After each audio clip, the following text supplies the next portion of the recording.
Hello and a very warm welcome to Changzhou in China for quarterfinals day at the Li-Ning China Masters, event number 7 on the 12 tournament OSIM BWF World Superseries. This the 6th year of the Super Series, which of course started back in 2007. And the Super Series are of course the elite tier of tournaments. There you can see what's happened so far and what's yet to come. We're halfway through 2012 as far as the Super Series is concerned, and of course, apart from the 12 tournaments, there's also the Super Series Finals, which this year will take place in Shenzhen from the 12th to the 16th of December.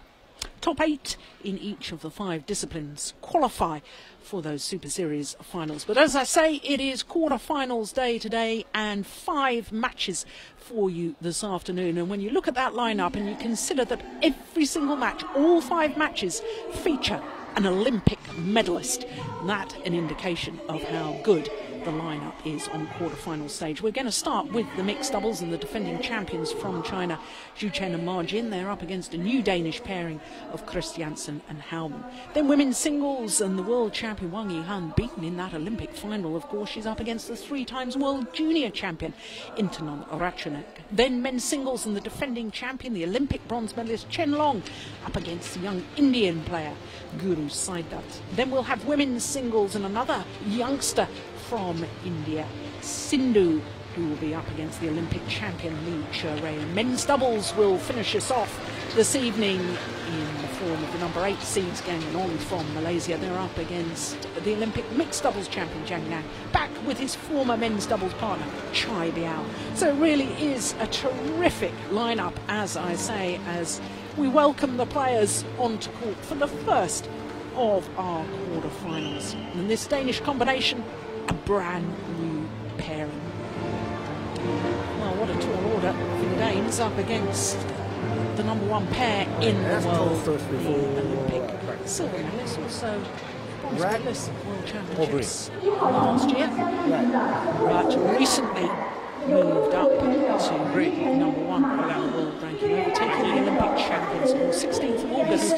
They became world number 1, Zhu Chen and Ma Jin, who won this title a year ago. So there is Anders Christiansen, 33-year-old from Friedrichshafen, which is on the northeast coast of Jutland, and literally translated that means Friedrichshafen. There's his partner, Julie Hauman, 32 years of age, and many you who follow badminton will notice that she, of course, has ended her partnership with Mads Kolding, the giant of a man. Mads Kolding is going to play with former world champion Camilla Ruutu from Norway. So this mixed doubles partnership from Denmark, a brand new pairing. Remains in the all-white kit. There's Julian, the 32-year-old from Rona, which is the largest town on the island of Bornholm in the Baltic Sea. As I say, playing with Mads Kolding. 3 titles she won with him, but this is the first tournament that she's played at this level with Anders Christiansen. Christiansen, of course, has enjoyed several very, very good men's doubles partnerships, notably with Simon Willibus and, of course, Rasmus Bonda as well. There is Ma Jin, the 24-year-old from Qingdao, former world number 1 in the women's doubles and former world champion in mixed doubles, but not with this man. She won the world title in Paris in 2010 with Zhengbo. This man, of course, was her partner Zhu Chen at the recent Olympic Games, where they were beaten in the final by their teammates Jiang Nan and Zhao Yunlei. So for Zhu Chen, well, this is one of his favourite tournaments. He's been in 4 previous finals with 4 different partners. He's won 2 of them, one mixed doubles obviously last year, and men's doubles. He won the title here at the China Masters 3 years ago with Guo Zhendong. So there he is, Zhu Chen, twice beaten finalist, men's doubles in 2008 with Sun Junji, and mixed doubles in 2010 with Yu Yang. So of course he will be desperate to try and make it through to his third consecutive mixed doubles final, having won last year and beaten finalist in 2010.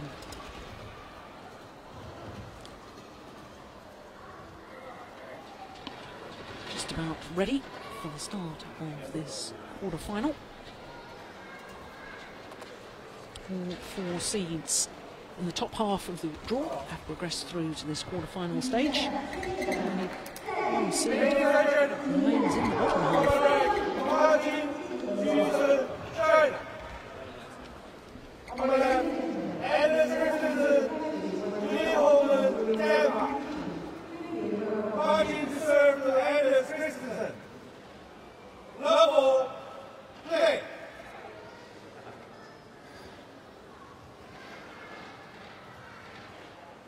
So the first of our quarterfinals get underway. The defending champions, the number one seeds, Zhu Chen and Ma Jin, up against the new Danish pairing, the number 7 seeds of Alice Christiansen and Julie Howman.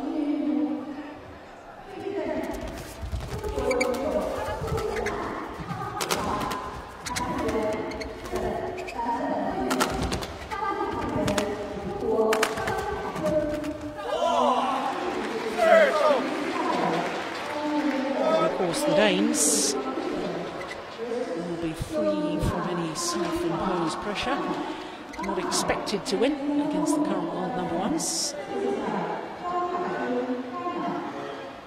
And always when you form a new partnership, there's a certain freshness of willingness to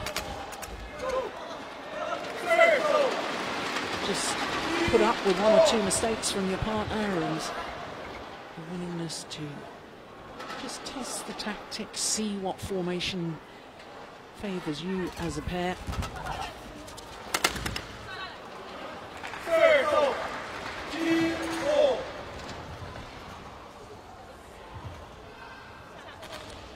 First round match, this Danish combination against Philip Chu and Jamie Subandi of the United States of America. 21-9 they won that first round match. Having been 17-19 down in the second, in the first, they managed to break through 22-20. There's a little hand signal that's become so familiar with Ma Jin, just letting our partner know where she's going to serve to. The Chinese pair, of course, this is their first match. It was only a draw of 16 in the mixed doubles. And by virtue of being the number one seeds, Zhu Chen and Ma Jin got a bye in the first round, so this quarter-final encounter, their first match in defence of their title.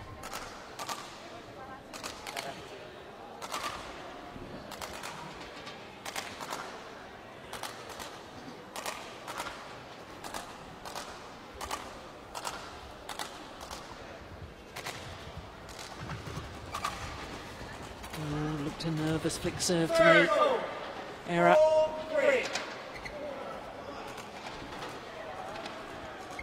Used to be a handball player, did Julie Howman, when she was a youngster.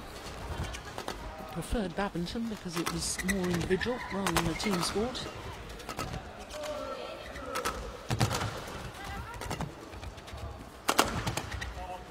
Yeah, really trying to pressurise the defence of Howman.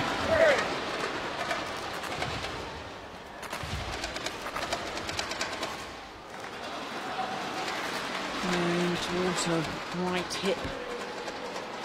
Very awkward in her defensive stance.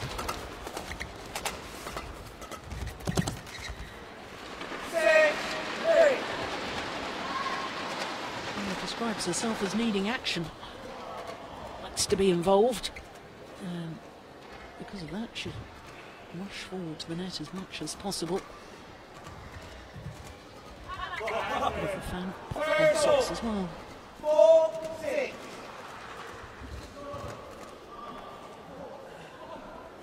Understandable, number one seeds just not on top form at the moment, this being their first match of this year's tournament. First match since losing that Olympic Games final.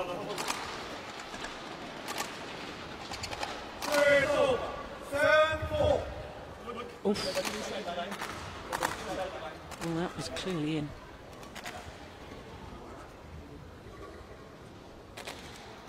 Well, the umpire from Hong Kong,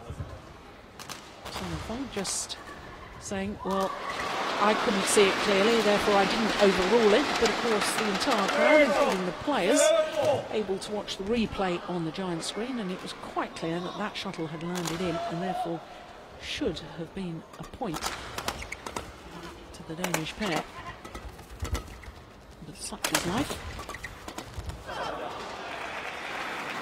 My mother always taught me life isn't fair.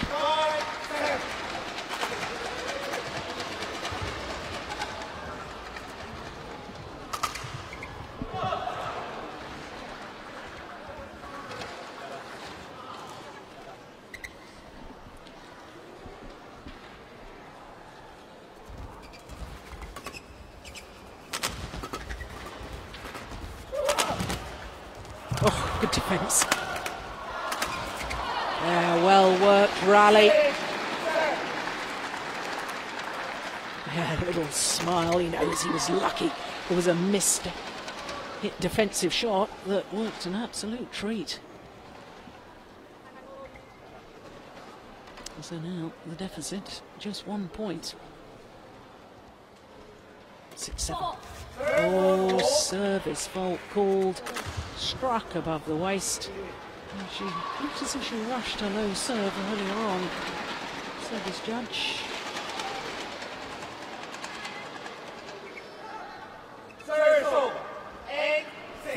Just judging the shuttle to have been struck above the waist, but Julie Howman perhaps not altogether in agreement. Oh, that was well taken. Goodness me. Across quickly there did Anders Christiansen.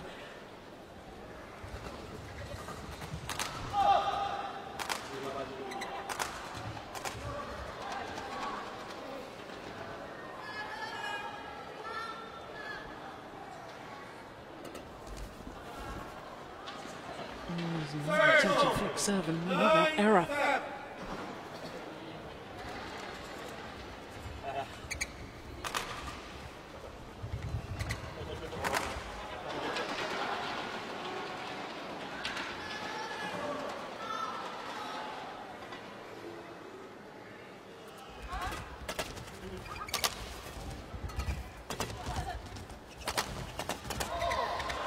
It's well taken by Julie Howman.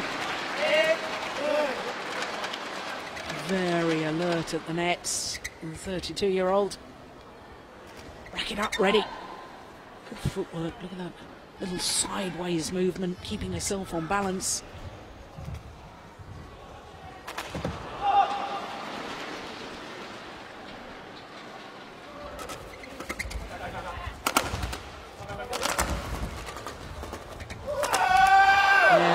Definite decision by the number 1 seeds to really pummel the attacking play. Julie Howman. Very committed to that backhand defence there. Her feet are almost on the trim line.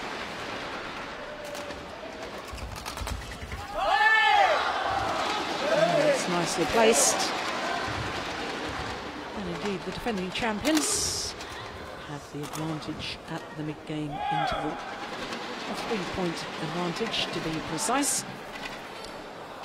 And there's their coach, Ricky Sigmund, who was Ricky Olsen as a player.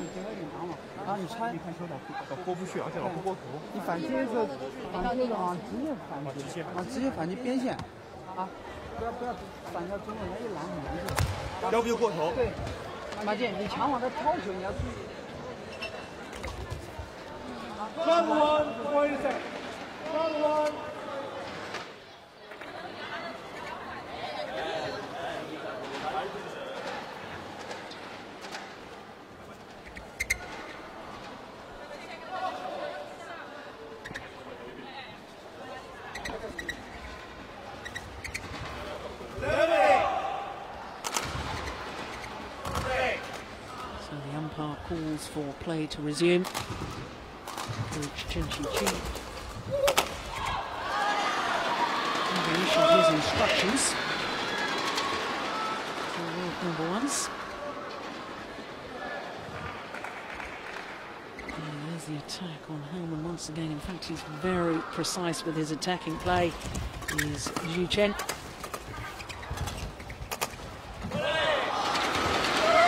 It's not too bad either, is it, for margin?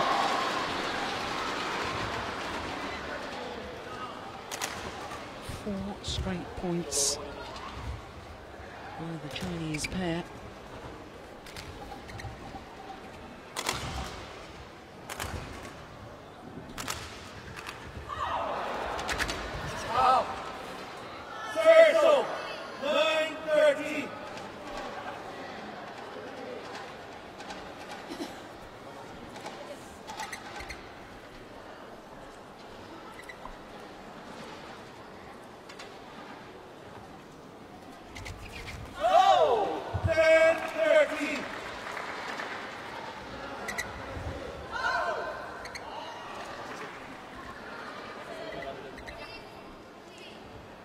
First time that Julie Hellman has been to the China Masters.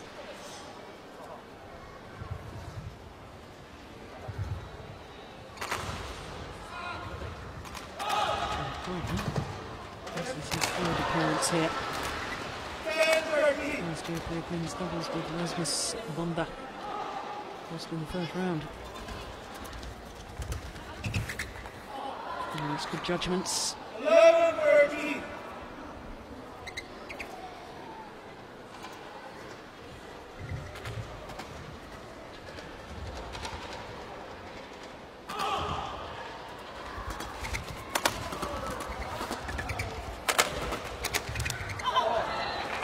Setting up his partner so well, Anders Christiansen.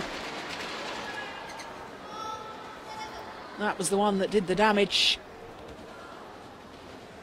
And then across the body on the attacking plate, across margin, she too, like her opponent, tends to stand a little bit too committed either one side or the other as far as defensive play is concerned.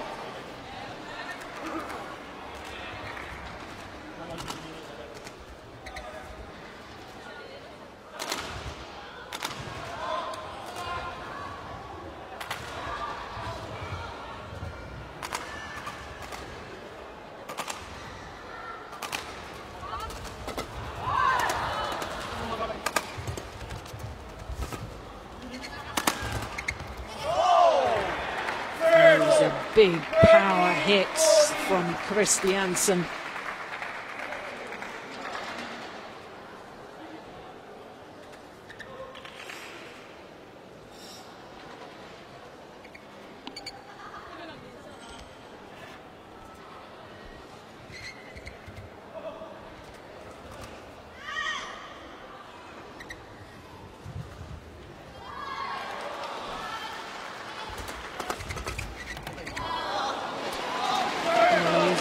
To serve to that time, only going for the low serve.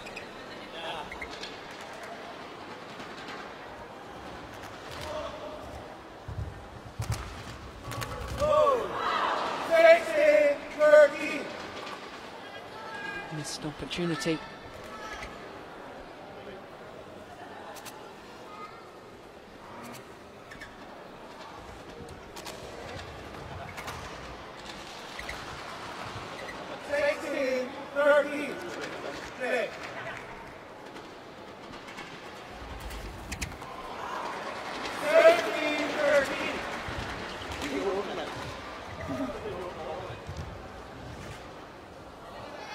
Very expressive as a player. There's Christiansen. Oh, just long. Well, there's nobody covering that. Certainly the right idea. But on that occasion, I think the line judge probably got it just right. Opened up a 5-point cushion now.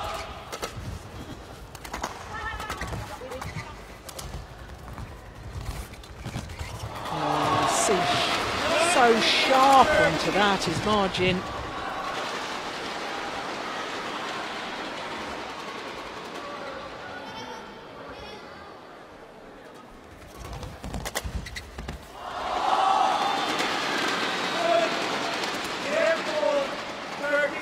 And all of a sudden, a run of 6 straight points.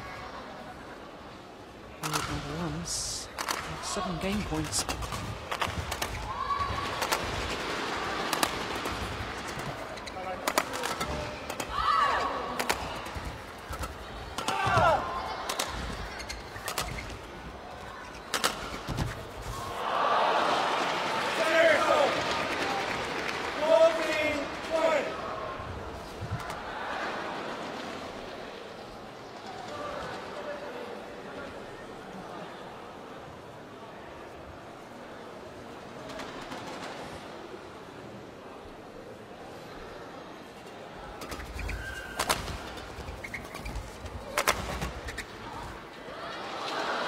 Just wide, converts on their second opportunity. Umpire confirms the score, 21-14. And really from that 14-13 advantage, really stamped their authority on this quarterfinal. Their confirmation, 21-14 in 15 minutes of play.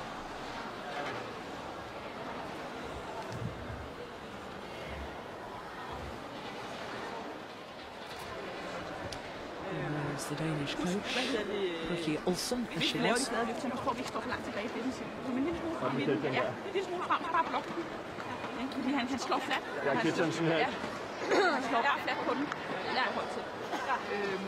Og så skal vi stadigvæk løse servesituationen.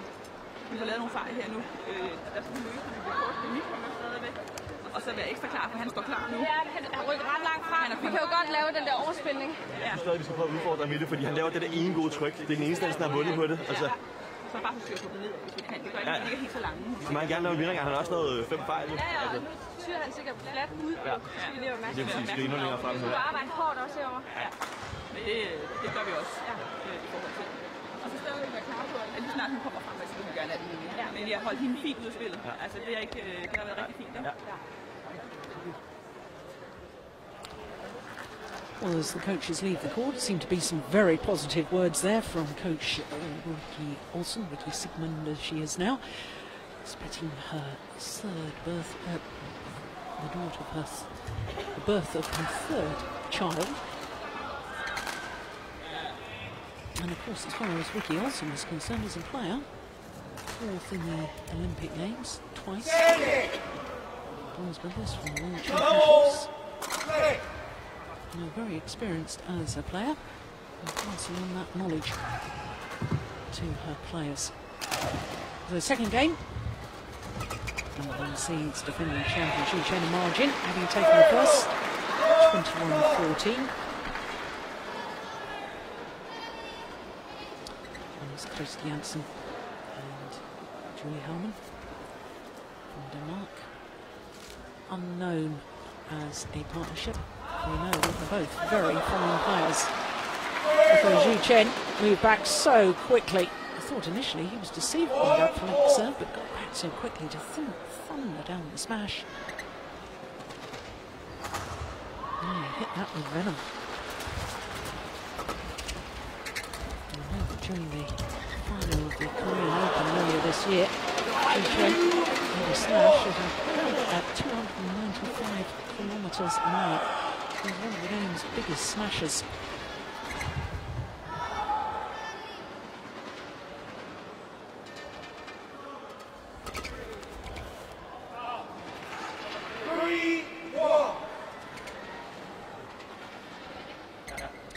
Well, I think what the Danish coach was saying in the interval between the first and second game was that they've got to take more pace out of the shuttle at the net, and sometimes just to push flat deep into the corners, because of course when you lift it like that, you are inviting one of the game's biggest smashers to use his most potent weapon.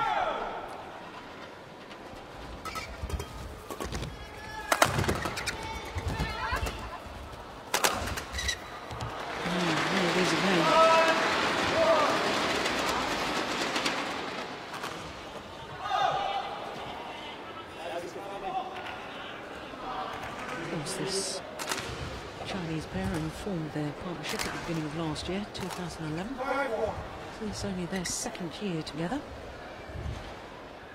3 titles they won in that interim period. And they're world number ones. Of course, their biggest win was their first win, which was the All England Championships. Only a Super Series event, unlike last year. That's good judgment. Just long of the back line.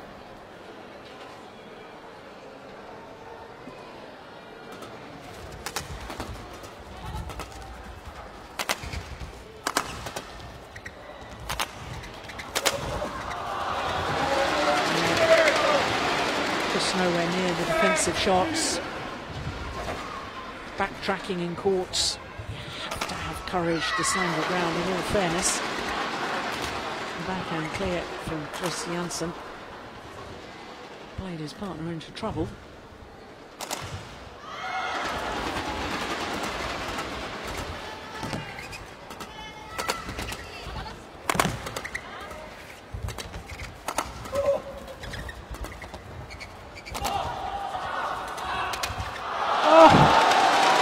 Goodness me, well, what on earth happened there?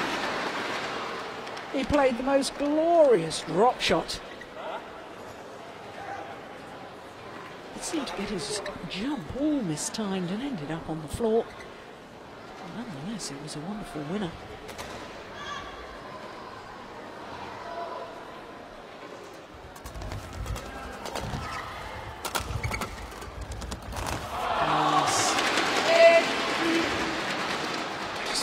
The gap so well, does Margin.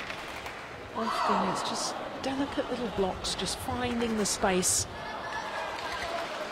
Not often does she hit hard winners from the back of the court. It's all about positioning his shuttle.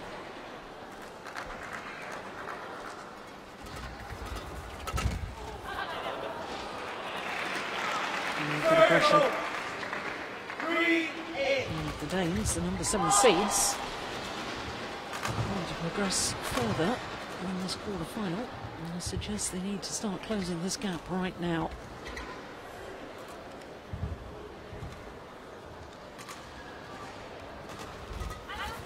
The best of serves, they got away with it.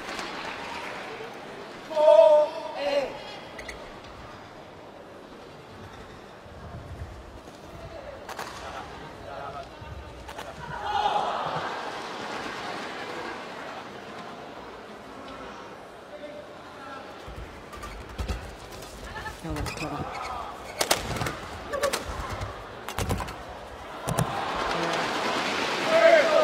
started off with that little guided shot into the open space from Zhu Chen. And from that moment, there was attack and more attack as he moved his way forward to the nets until he could play the winner.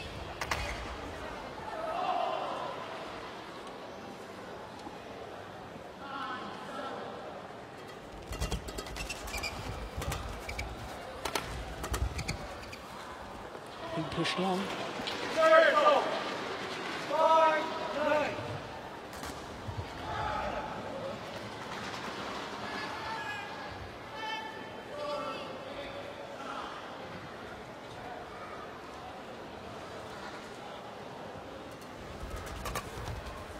Oh yes, great anticipation. Good low serve, and Howland was ready to pounce on the third shot.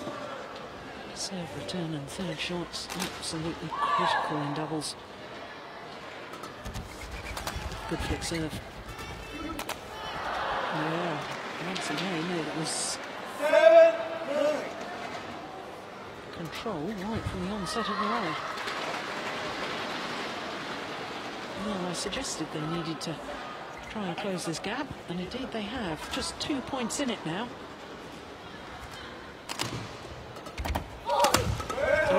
Service fault has been called once again. Struck above the waist. Service judge Ping.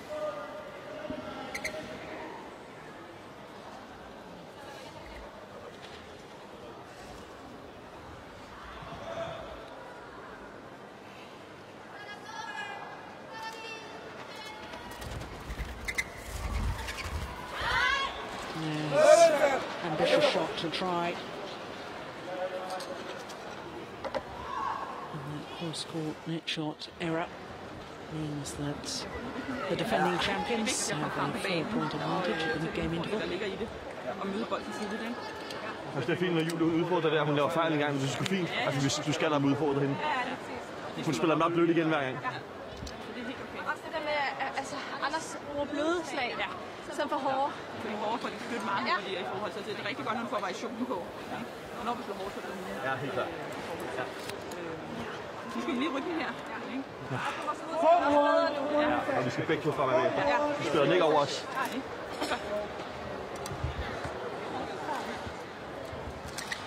Well, if Christiansen plays a block, he wants his partner to go forward to the net, follow it in.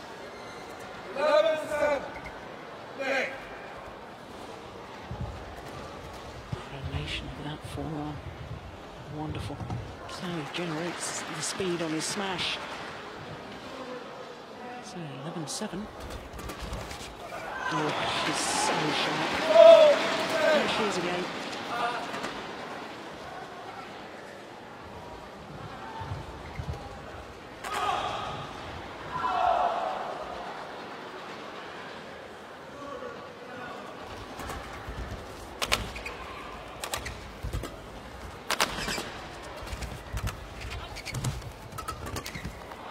Well, trying to implement what they had discussed. Not making the error on that occasion.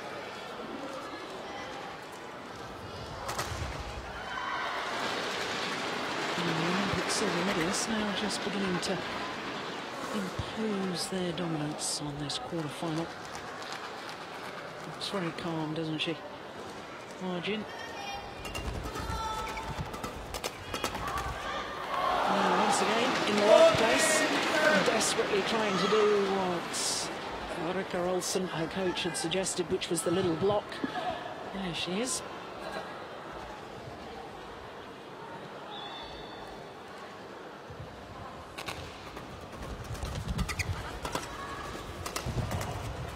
That's nice. Down low to be able to deal with that one.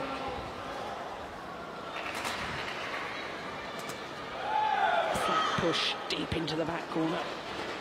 That's what they've talked about in between the first and second game. Not very well in theory, but the number of times in a match that you get the opportunity to implement it, completely different story.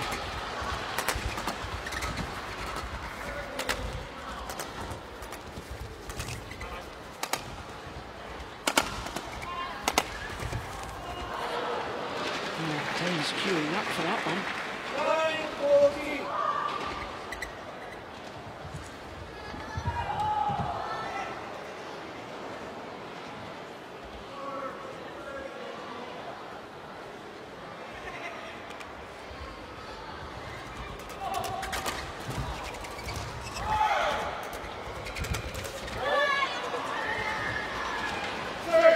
Well, may have made the error, but I suspect that she's right to go for it. Mixed doubles against the world number ones, you can't really just afford not to be aggressive and not to hunt the shuttle at the front of the court.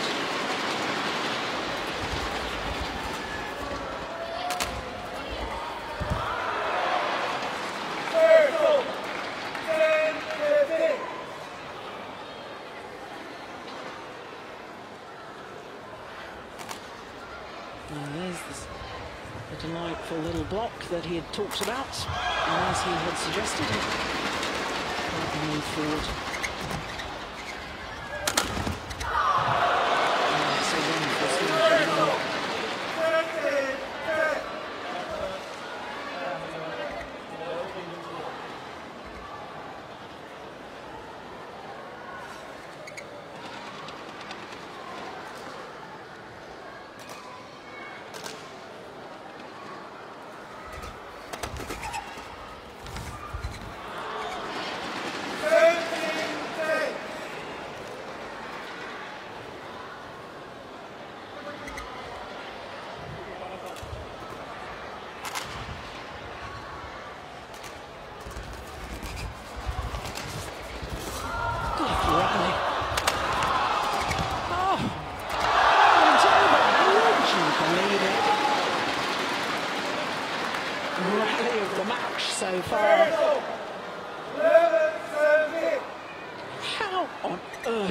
Christiansen get that one back? He just got it back with interest, and even margin. And see the funny side of that. That was magnificent.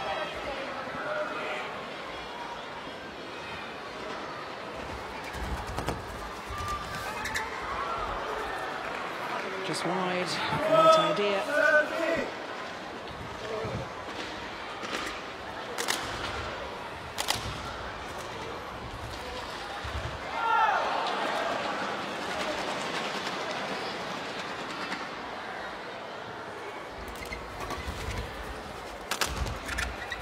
That is super. And that's the sort of block off the defence. If she can just block it like that and move forward, the Danes could make a real fight of this.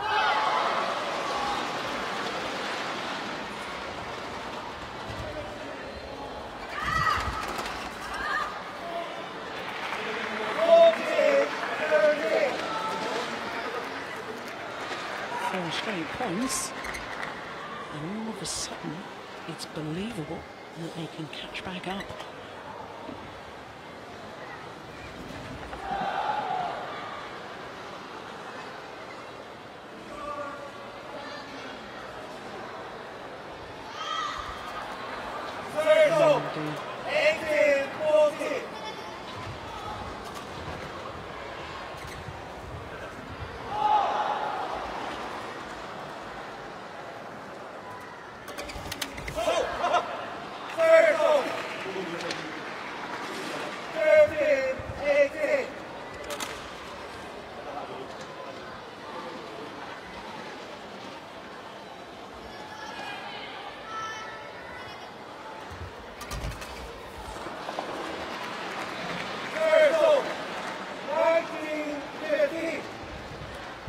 Just 2 points away from a place in the semi-final once again.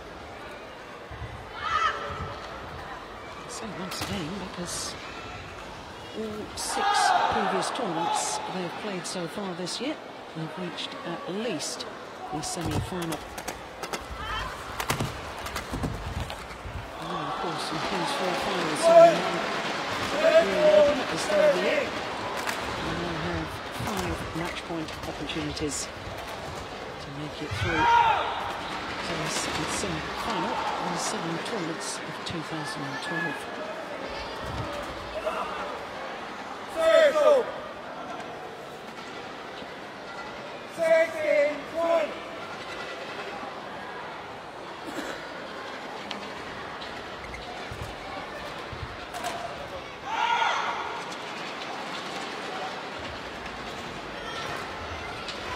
Strong match points, of course, for the defending champions.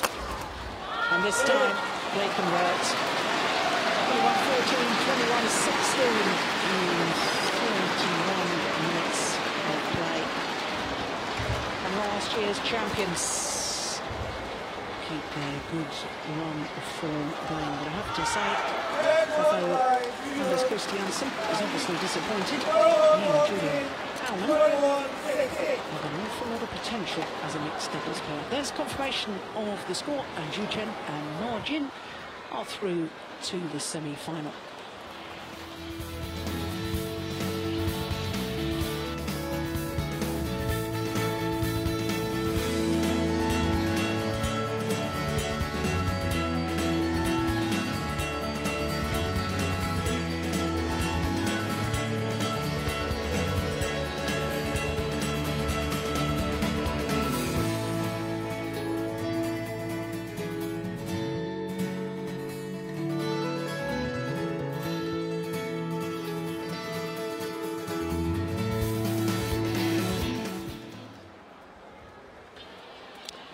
So there you can see that the first of our quarterfinals has been completed, and the champions from 12 months ago, Zhu Chen and Ma Jin, of course the Olympic silver medalists and current world #1, safely through against this new Danish pairing of Christiansen and Helmut in 2 straight games. Well, as you saw there, we still have 4 more matches for you this afternoon. You can see that there's actually still 4 courts here, but only 3 in action on quarterfinals evening here in Changzhou. And next on our courts will be women's singles. Here comes the reigning world champion, the tall, elegant Wang Yihan. Of course, beaten in the Olympic final, lost out to her teammate Li Ning. And she's up today against the number 5 seed, Intanon Ratchanuk from Thailand. Ratchanuk, of course, the reigning and 3 times world junior champion. What a precocious talent she is. Just 17 years of age. Wang Yihan, 24. And this will actually be the 6th meeting between these 2 players. Of the previous 5, all of them have been won by the current world champion, Wang Yihan of China. So there are umpire Changzhou Jay of Korea. So the 17-year-old against the 24-year-olds. 24 years of age, born in Shanghai, Wang Yihan, and current world number 1.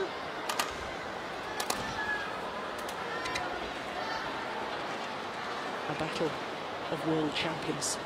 Wang Yihan, the world champion, against the world junior champion, Intanon Ratchanuk of Thailand.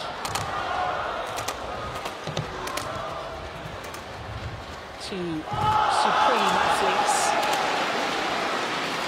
Wang Yihan is of the same world number 1. In fact, this is her 5th spell as world number 1. Won the world title last year in Wembley.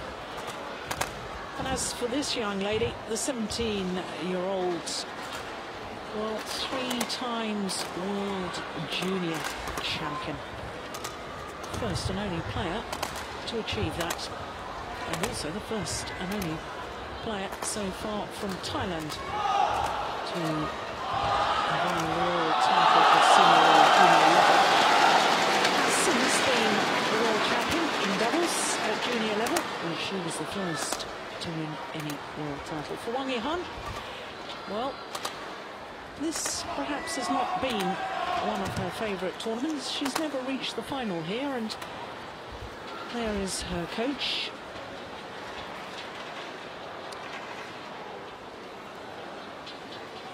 And for world number 1, never to have been in the final of the China Masters, playing at home is perhaps a little unusual when you consider that this is the 7th appearance she's made here at this particular event.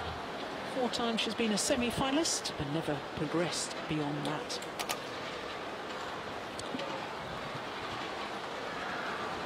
So there's the Thailand coach, Yudum Chayapon. Very animated character he is too.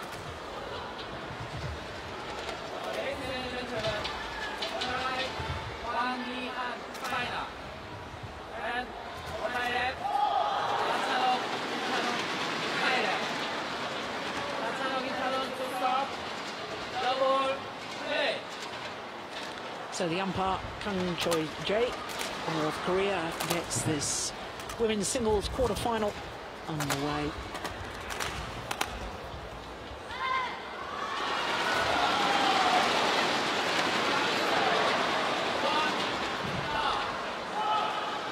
Never previously has the young Thai player beaten her opponent of today in 5 previous meetings.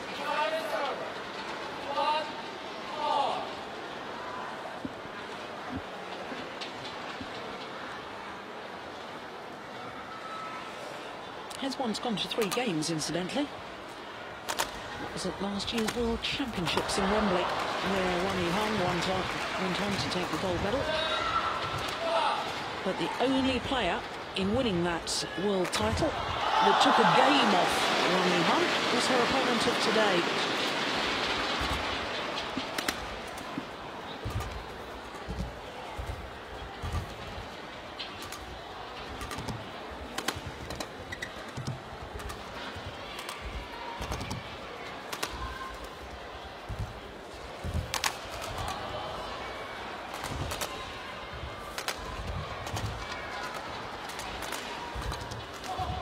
It's a good rally.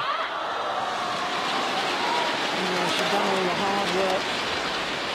It's implement. Just not enough forward motion of the racket on that reverse slice cross drop.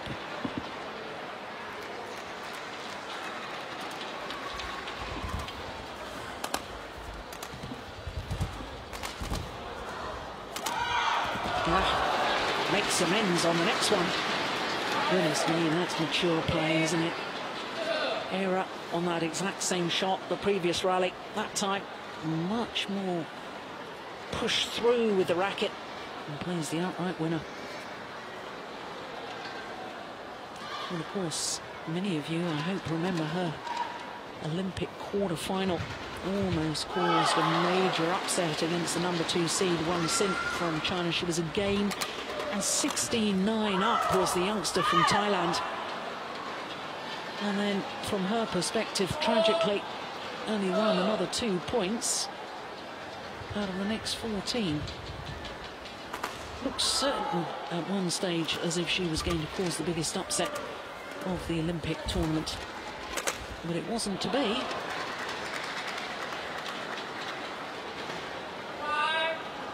So we know she's got the capabilities, we know she's got the talent.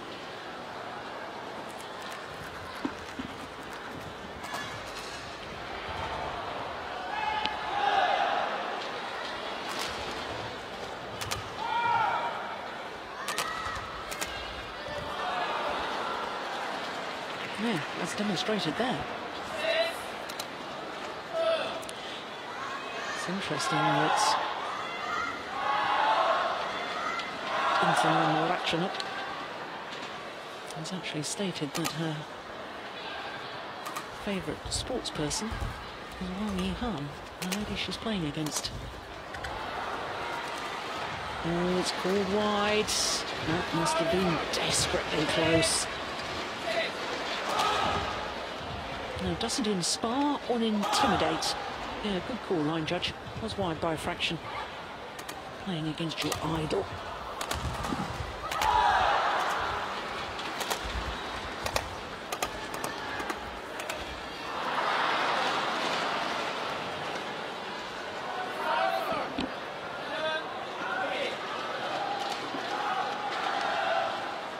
Lulan.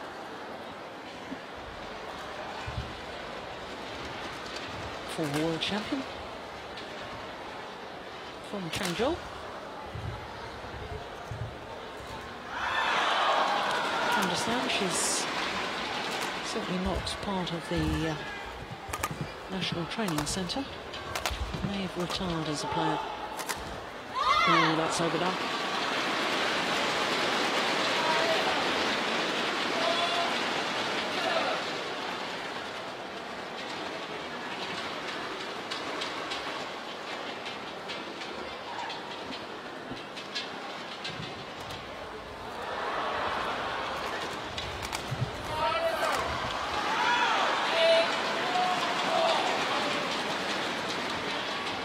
This is an ideal start as far as the youngster is concerned.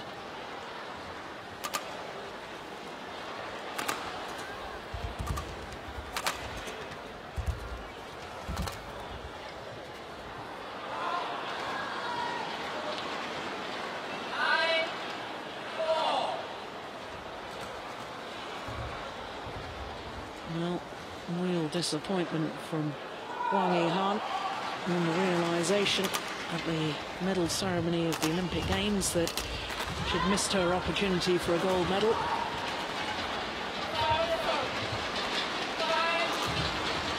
And this, of course, is the first major tournament, first Super Series tournament since those London Olympic Games, and time to brush off the cobwebs. Those players would have taken a week or so off training post-Olympics. But certainly, so far, these 17-year-olds from Royat in Thailand looking the more inspired and the sharper of the two players.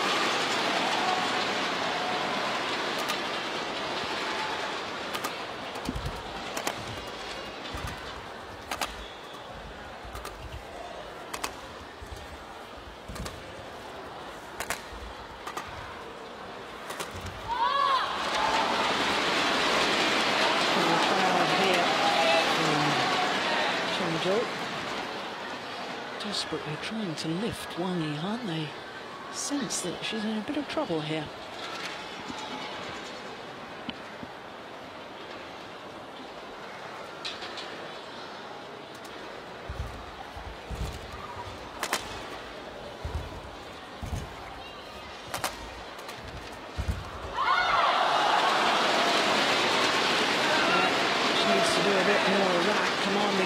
Rather than doing the retrieving. Here, big effort. Get behind the shuttle. And with very, very little backswing, just clipping the shuttle down across court.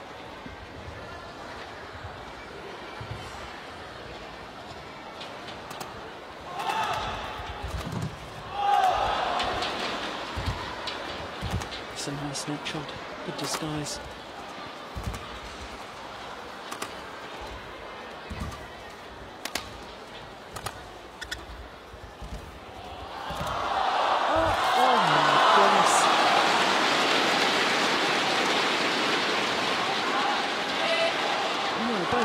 Deceiving the other with little blocks back to the net, and I thought for a moment she'd made it. And that desperation cross-court net shot just coming back her side.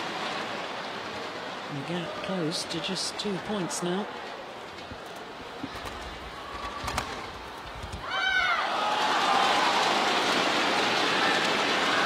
Make that one.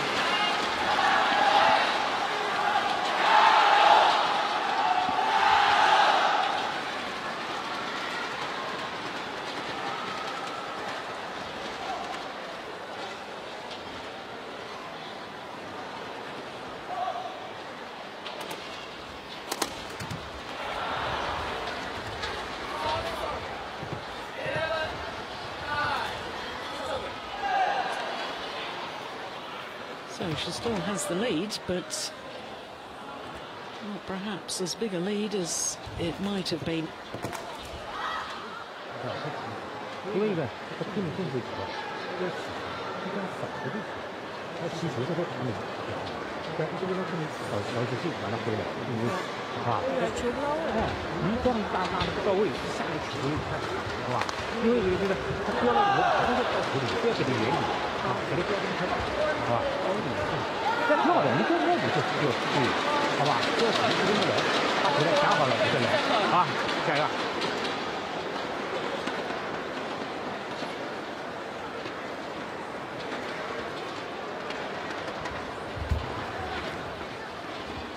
Racket arm outstretched. Look at the balance as she lunged forward there.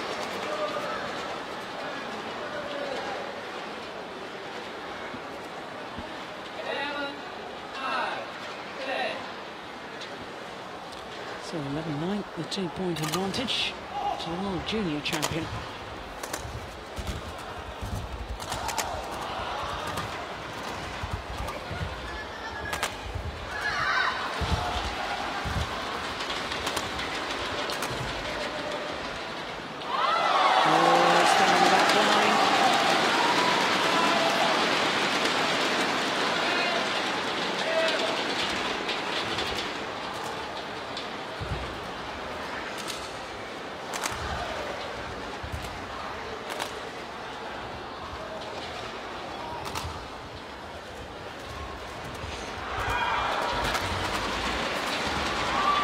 That's just wrong.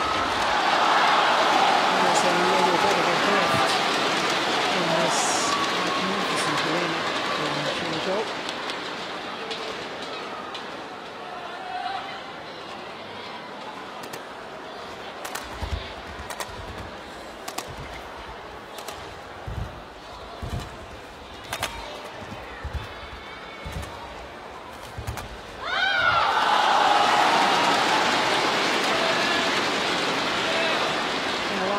Just simply isn't giving her opponent so much time with the overheads to be able to dictate the pace in the early stages of this opening game.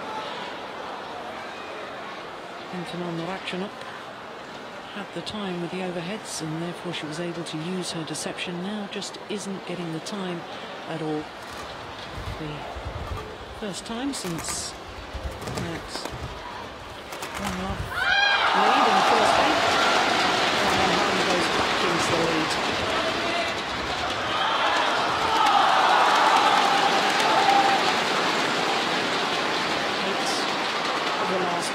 points. They've gone to one hard. For 5-10 down.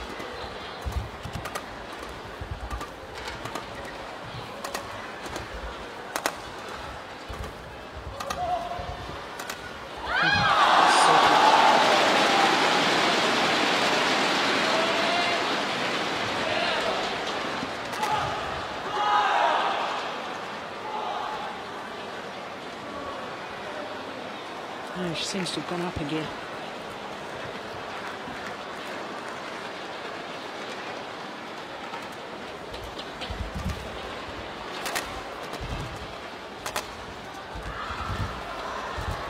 Yeah, that's clever.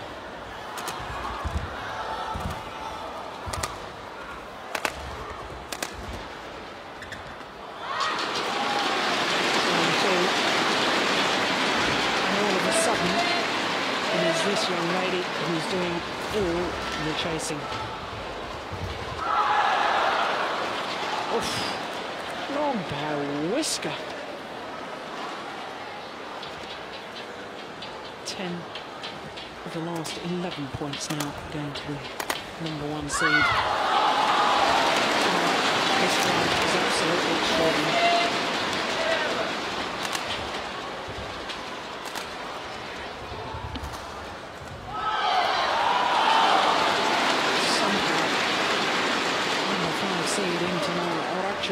Has got to break this run of points.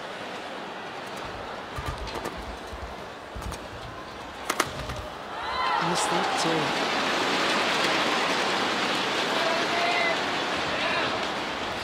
Well, sadly, it's all really rather reminiscent of that Olympic quarter-final against Wang Xin.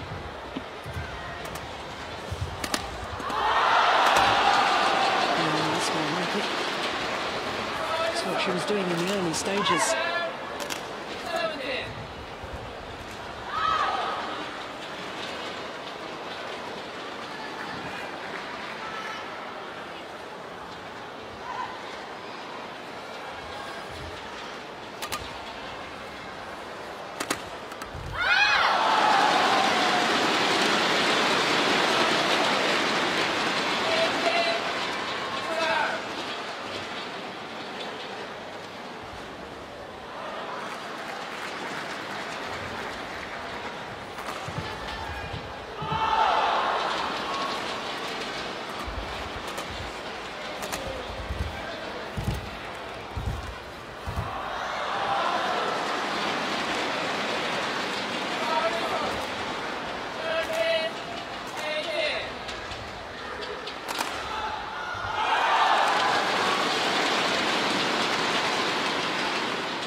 Pushed it wide.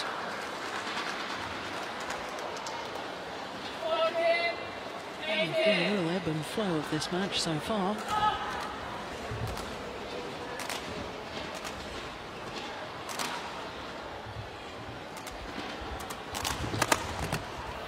Yeah, good aggressive smash. Is there going to be yet another twist to this opening game?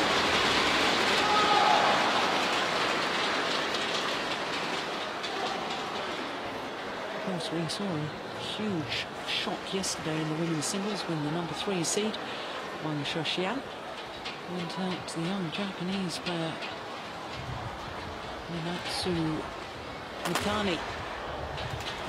2 straight games.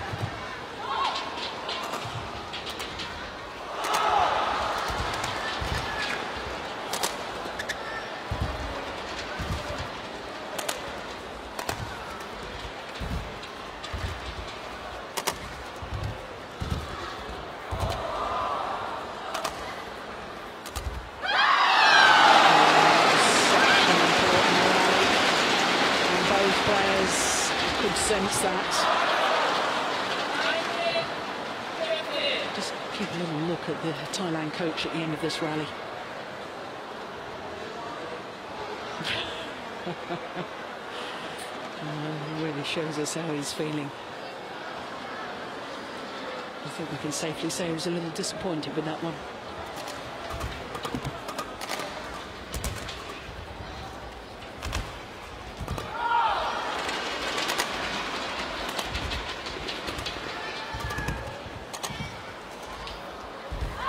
just wide. Game points now for the world champion.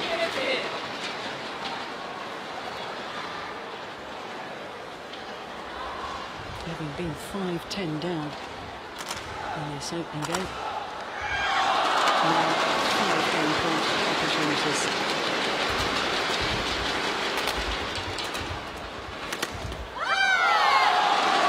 That's wide.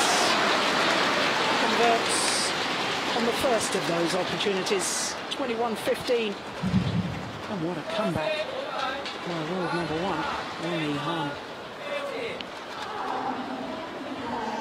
17 minutes of opening game. 21-15 the scoreline.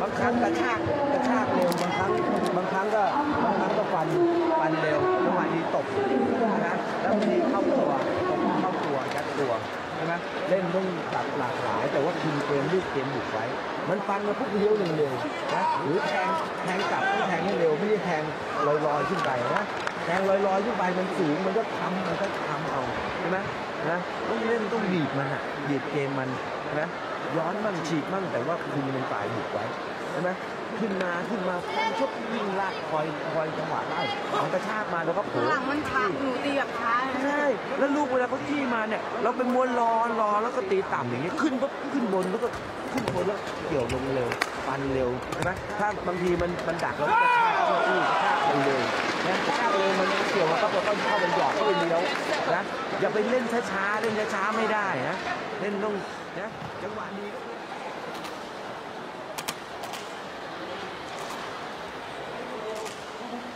World coach Udom van Pekcharapon. There he is, just takes leave of the court. My goodness, he had a lot of things to say to this young lady. And as animated as always, as he gave her instruction as to what to do.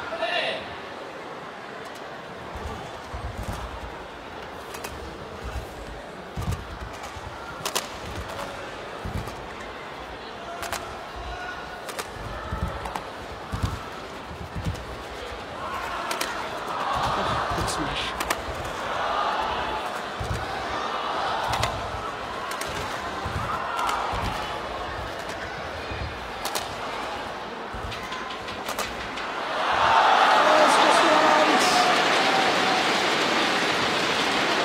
What an opening rally to this second game.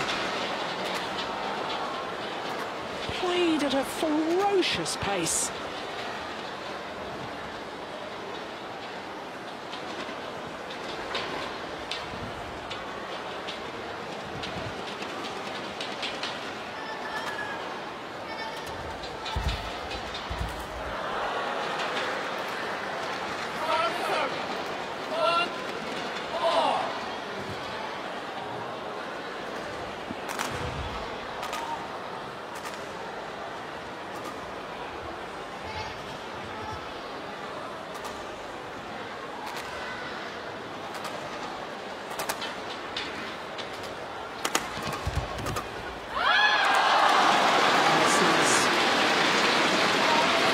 Moving forwards.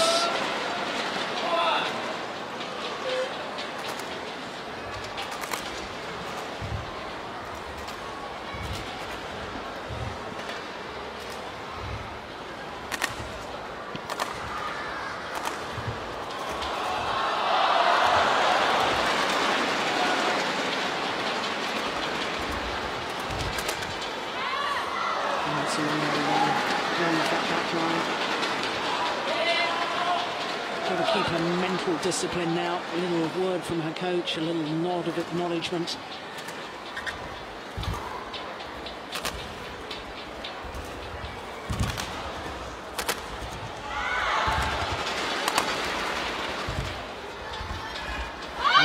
Pushed it wide.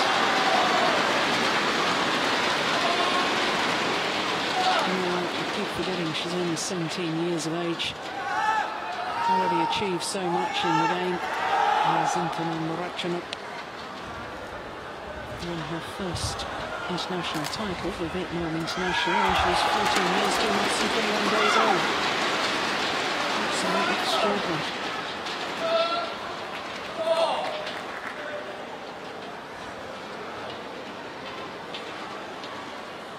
This lady already 20 titles.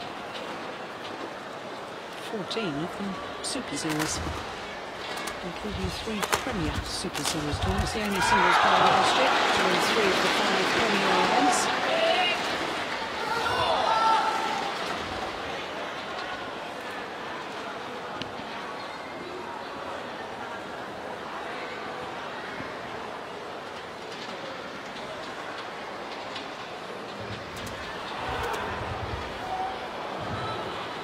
Just wide.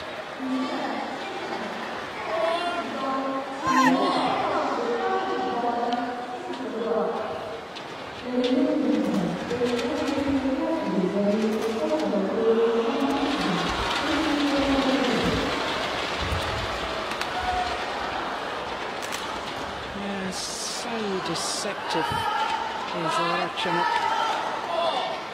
What a wonderful, easy, relaxed hitting style, and that hold and flick from the net causing Wang Yihan all sorts of problems.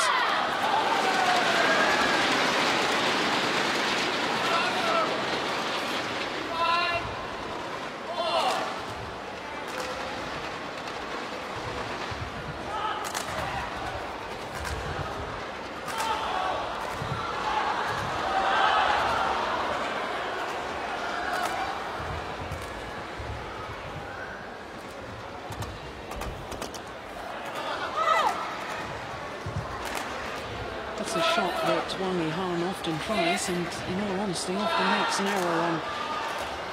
Hard flat push towards her left shoulder, and she tries to play around the head shot rather than...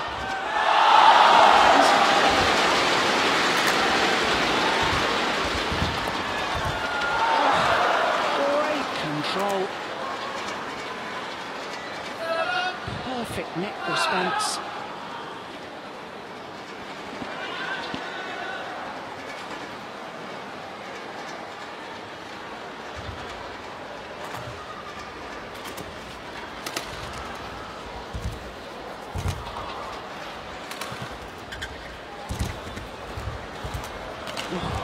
Did a full pirouette.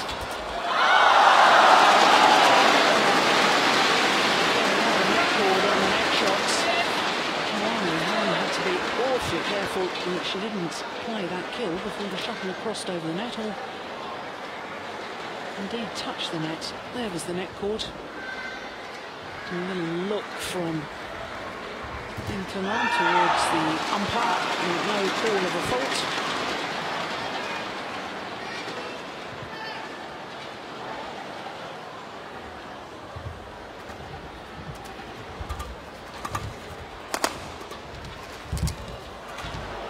Oh, it's just wide. Wang was nowhere near that. She would have got that one back had he landed in.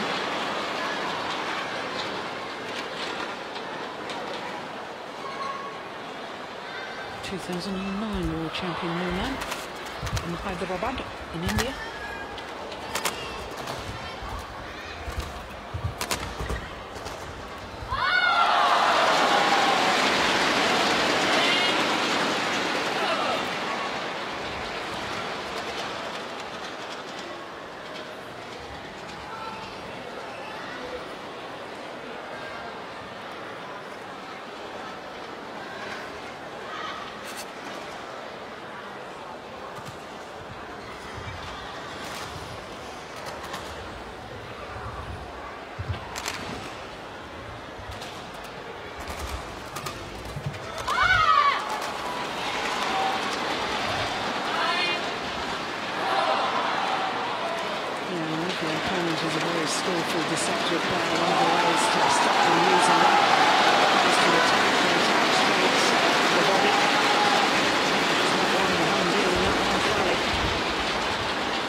calm, cool play by Arachnuk.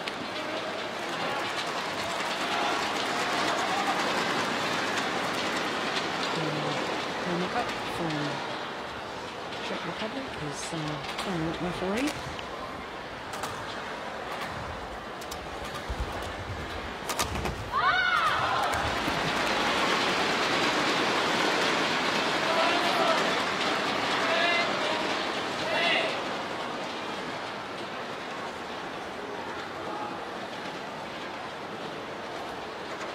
Look at disappointment as she misses down the line.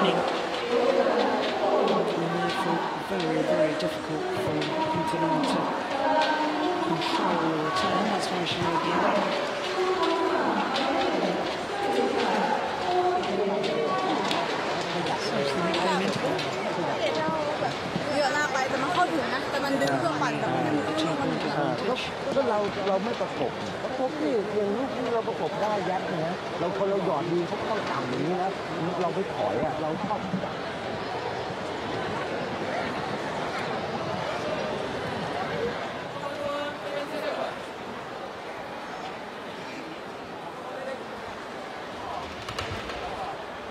Look at that lovely relaxed grip.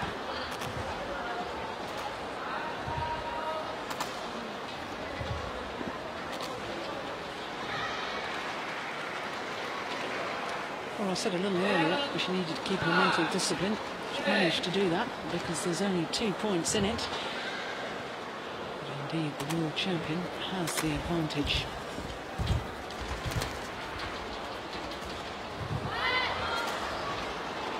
It's called just wide. Little appeal. Without being verbalised, just with a little look from Wang Yi towards the umpire, but no overall.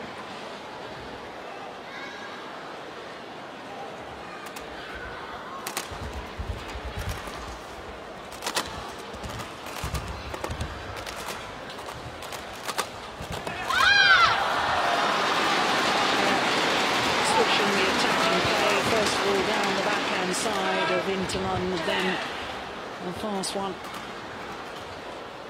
down to a forehand side. There we go. Just couldn't stretch far enough. Deep in the backhand corner, fast on the forehand. Sound tactics for singles, which is all about trying to outmaneuver your opponent.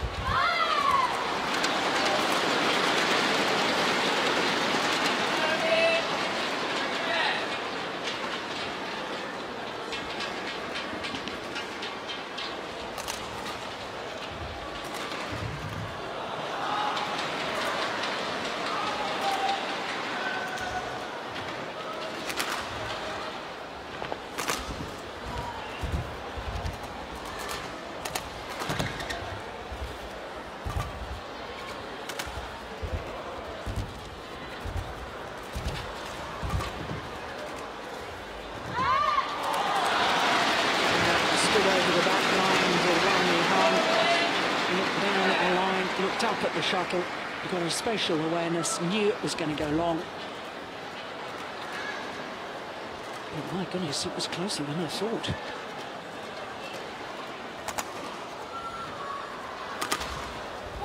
No question, that one clearly wide.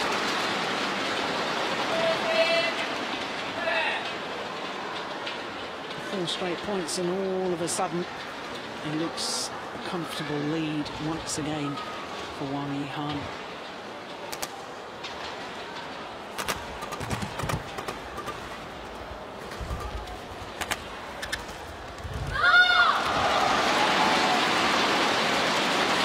Straight points for a 6-point advantage. I guess course, it's one of the signs of a great player, isn't it? The ability to suddenly pile on the pressure, up the intensity at the critical moments. And at 11-10, it was a critical moment. Now it looks very comfortable at 16-10.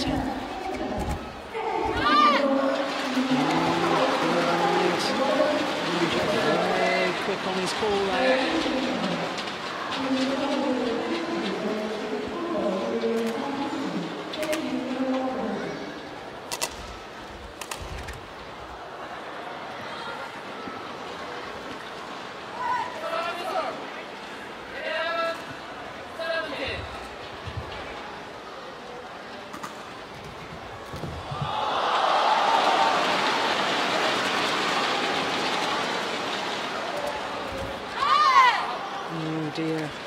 Error on the low serve, and you just simply cannot afford that at this stage of a match when you're again 17-11 down to gift a point to make it 18-11. Can't afford those sort of luxuries, can you?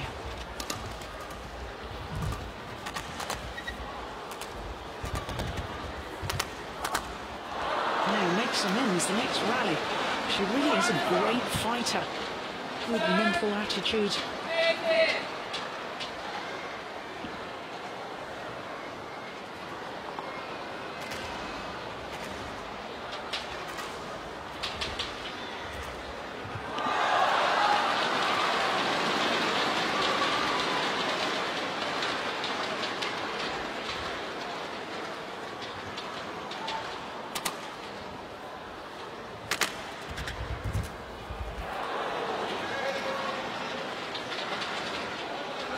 Well, anything is possible.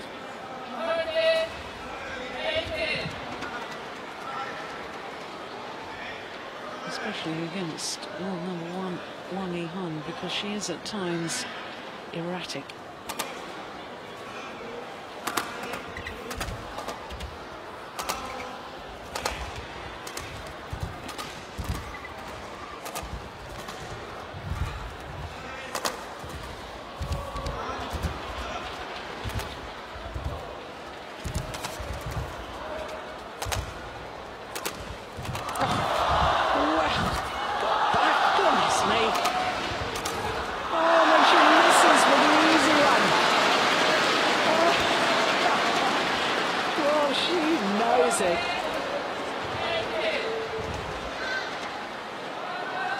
Extraordinary defence, and then when she had the opportunity to attack, made the simple error.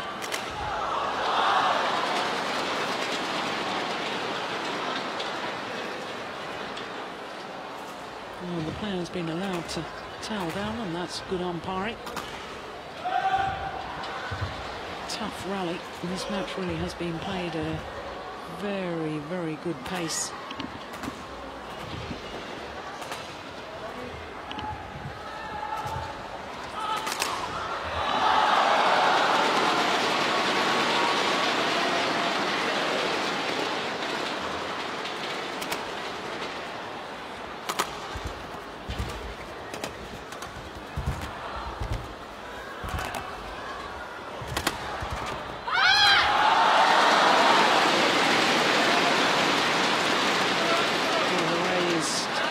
In the air from Li-Ning. She knows that was important, because now just 2 points away from appearing in her 5th semi-final here at the China Masters.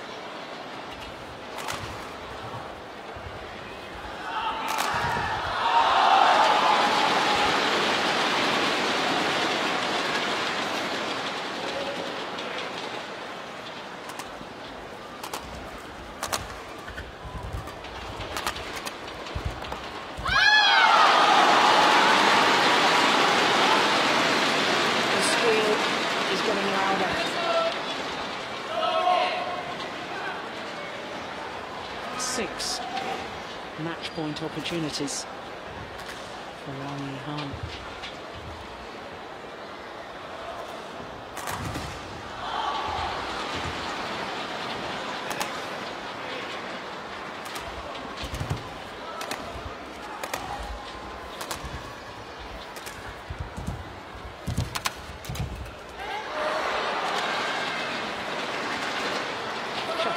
deflected by the net cord there. And missing her defensive shot. He's timing it.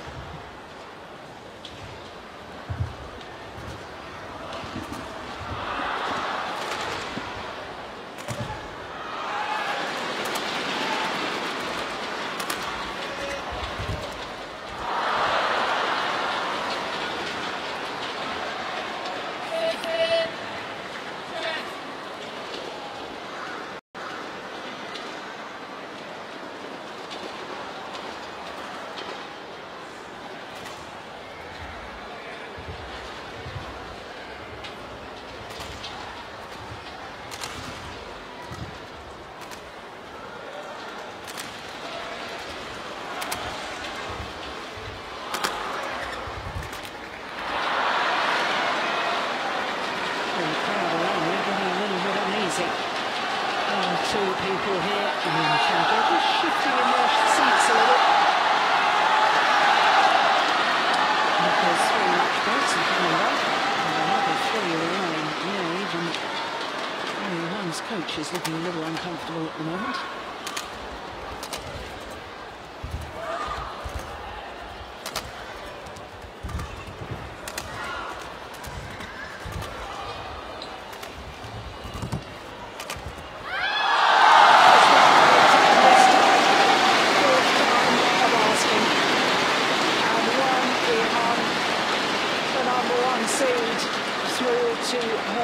Consecutive semi-final here at the China Masters, her 5th semi-final in total, and there's a very relieved coach, I can tell you.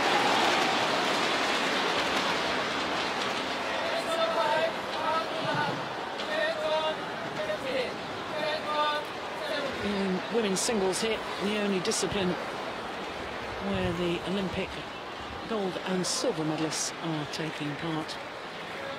And as you can see, victory for that silver medalist from London.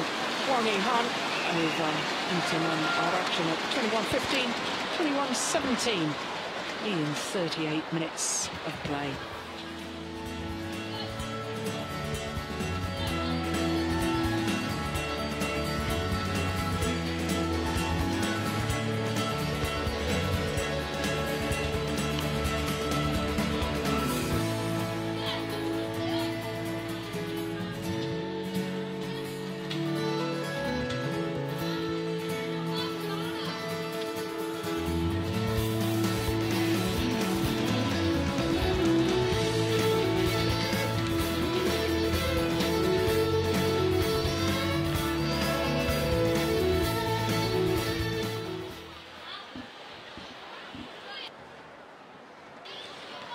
So the first 2 of our 5 matches this evening here from the Li-Ning China Masters.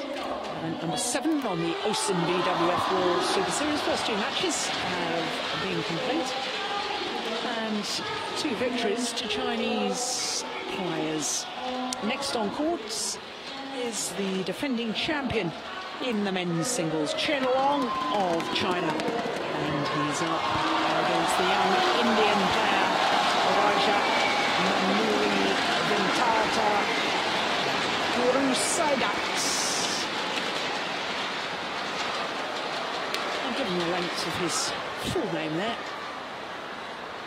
I think from now on we'll just refer to him as Gurusaidat. There he is, the 22-year-old from Hyderabad. What a tournament he's had so far. Because the Indian youngster in the first round put out the 2003 All England champion Mohammad Hafiz Hashim from Malaysia in 3 tough games, and then yesterday put out his teammate, the number 8 seed, the Olympic quarter-finalist Kashyap Bali, again in 3 games. So 2 hours and 6 minutes he's been on court to get through to round 3, which is the quarter-final stage.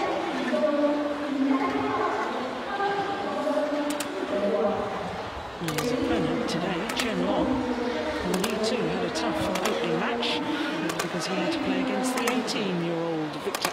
Larsen from Denmark dropped the opening game, 20-22, but then won very convincingly, 21-7, 21-8. There was really quite a physical difference between Chen Long and Victor Axelsen, his opponent in the first round.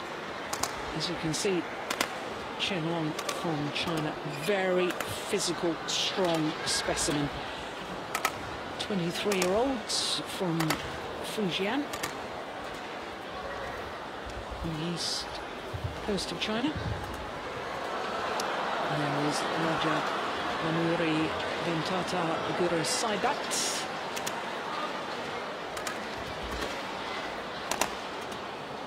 So the world number 3 from China, Chen Long, against the world number 55, up 1 place in the world ranking this week, Guru Saidat. Actually been playing on tour as the Indian youngster since 2008.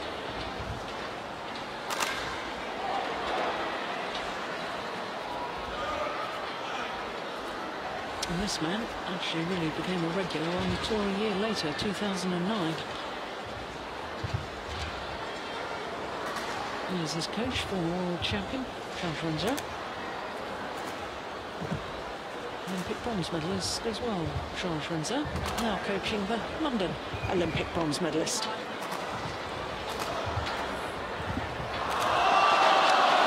Chen Long, not only did he beat Victor Axelsen in the first round, he beat Misha Zilberman from Israel in the second round. That was yesterday, 21-13, 21-3. Zilberman thought was a little injured in the second game, as the score reflects.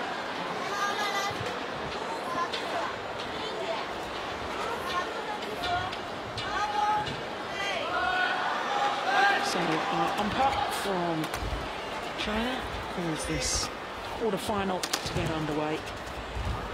The defending champion Chen Long from China, nearest to us, the number 1 seed,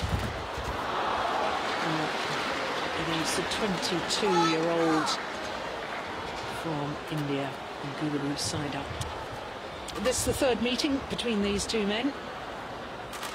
Previous 2 occasions have both been won by Chen Long, and both of them in 2 straight games. The last time they met was the quarter-final of the Hong Kong Open at the end of last year, and in fact that was the last time that this man has been in a quarter-final of any tournament he's played since. So over 10 months since his last quarter-final experience. But he's played very well here this week in Changzhou.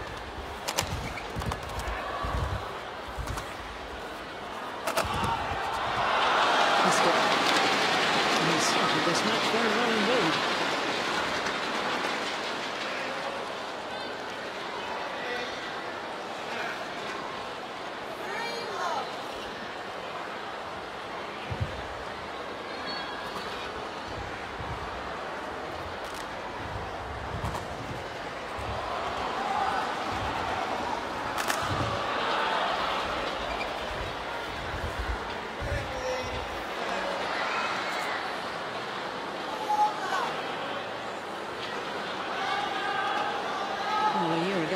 This man beat Chen Jin in the final to take the title. In fact, I can tell you that Chen Jin, the number 2 seed here this year, withdrew from his second round match yesterday, gave a walkover to Hu Yun from Hong Kong.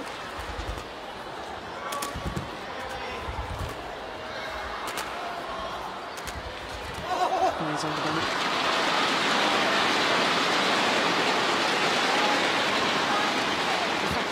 He's trying to make it through to his 3rd consecutive final here at this particular tournament, because back in 2010 lost in the final here to Lin Dan. Lin Dan not competing this year because, of course, taking a short break after winning his 2nd Olympic gold medal.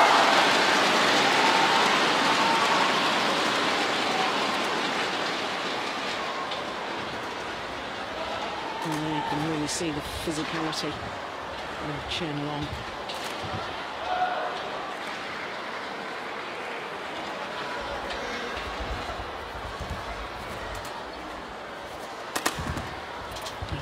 smash. I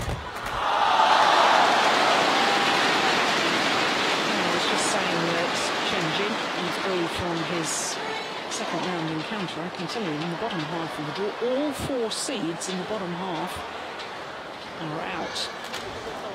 There's Gulay Gopachand, head coach to the Indian players. My goodness, what a wonderful, calming, experienced attitude he's got on all his players.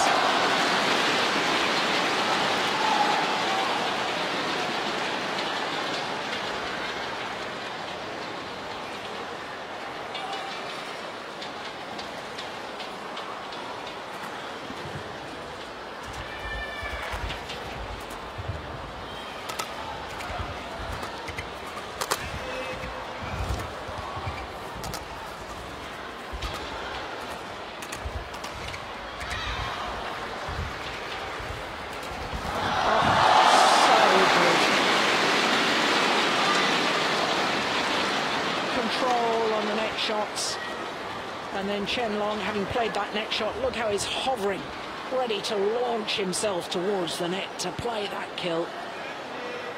That is wonderful. 5 straight points from love 4 down to 5-4 up.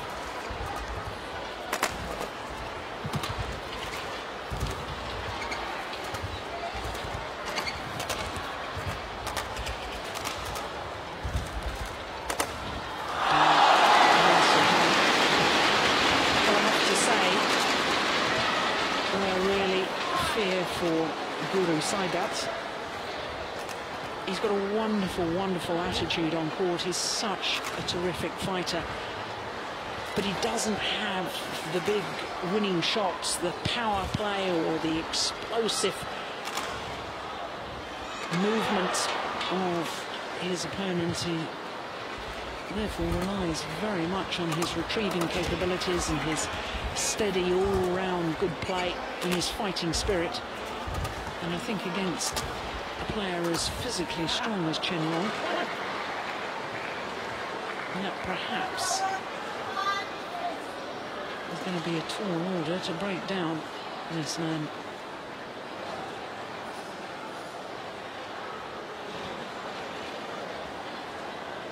There's Chen Long himself willing to run and run all day.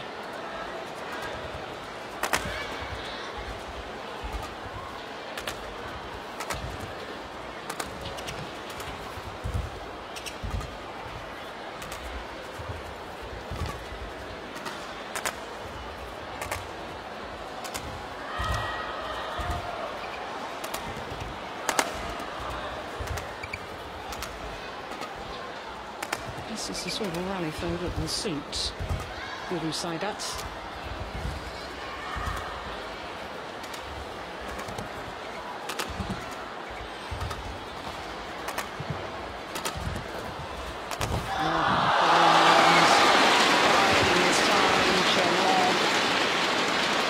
Working his opponent using all 4 corners of the court.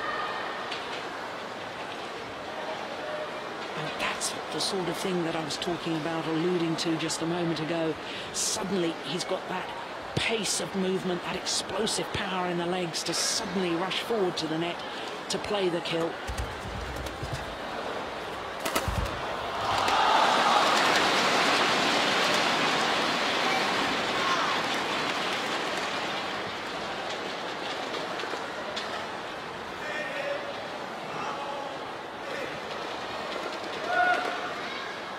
The umpire has just been allowed a little towel out. Guru Saidat, silver medalist from the South Asian Games, played in Dhaka in Bangladesh. It was back in 2010, hosting the final to Chetan Anand. And I've only spoken to the young Indian player on a couple of occasions, and I have to say what an absolutely charming young man he is. In fact, all the Indian players are. They're a real credit to their country. Always polite, always give so much effort on court. It really is just lovely to watch them play.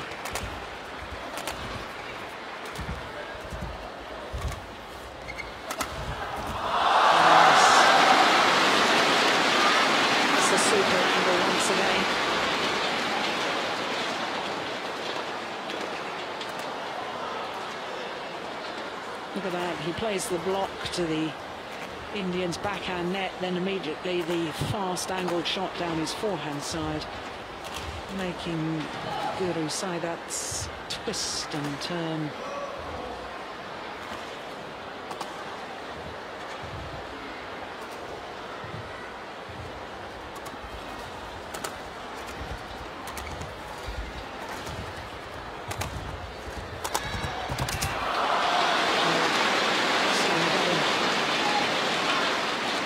To the back, and then the angled shot. He's just won 10 of the last 9 points as Chen Long, because if you remember, he was love 4 down.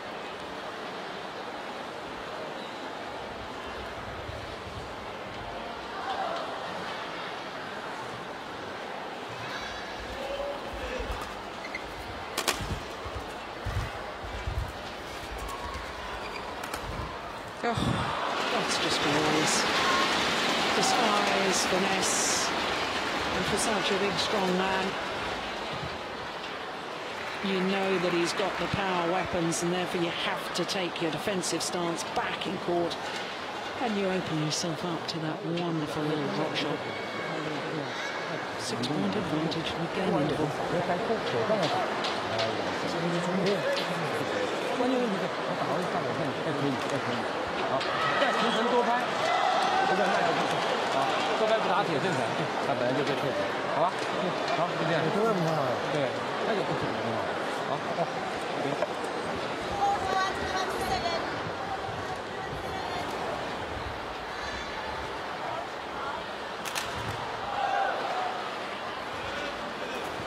Eleven of the last 12 points going to Chen Long. I wonder if Pulala Gopichand has managed to impart some suitable tactics. More importantly, I wonder if he's managed to just calm the nerves perhaps of Guru Saidat.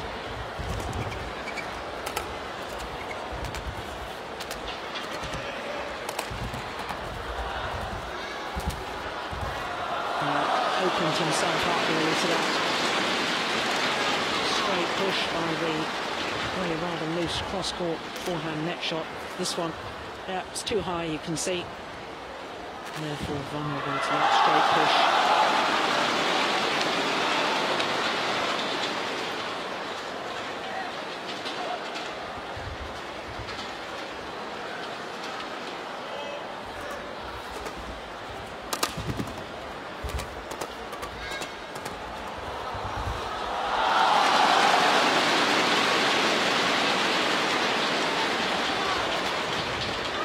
Is certain this man won't stop fighting.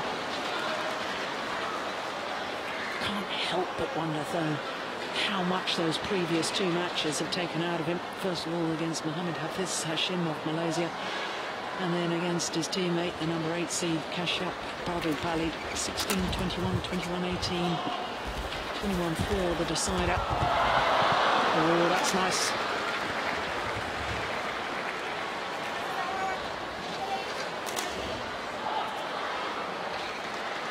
Just great control on the push there from the Indian player.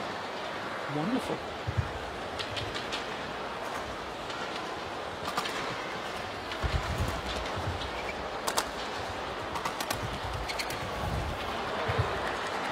A little look up towards the lights here after that rally from Chen Long. Maybe just momentarily lost sight of the shuttle.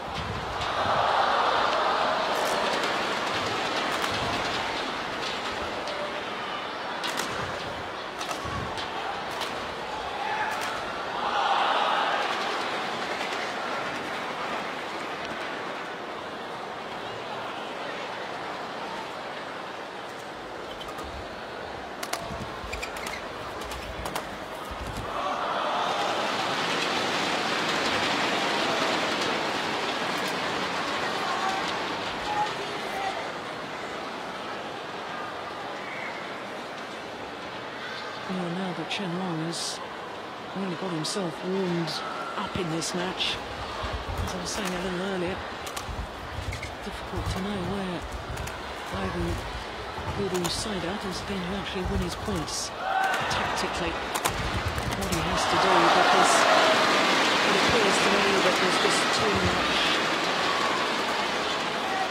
attacking variation from Chen Long, to which not put many players in the world, to be honest. It's just the reason why Chen Long has been as high as number 2 in the world. He's currently number 3. Has been up at 2.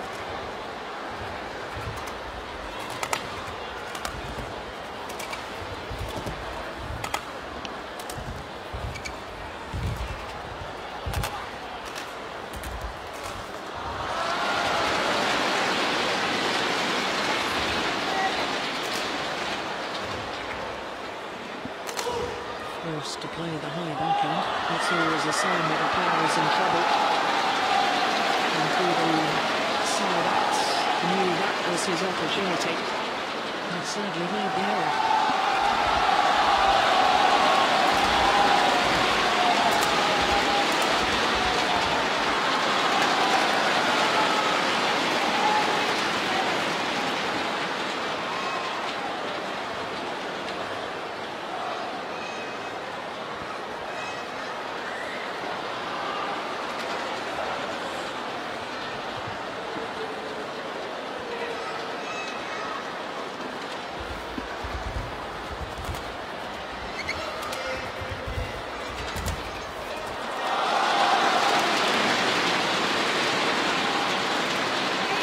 Total command at the moment now, Chen Long.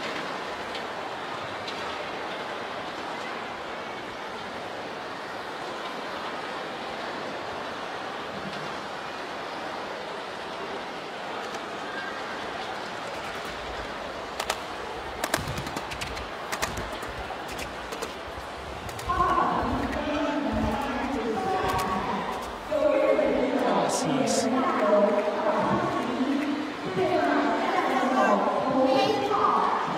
So the key there, forced his opponent to play the high backhand. He was really looking to take the shuttle early.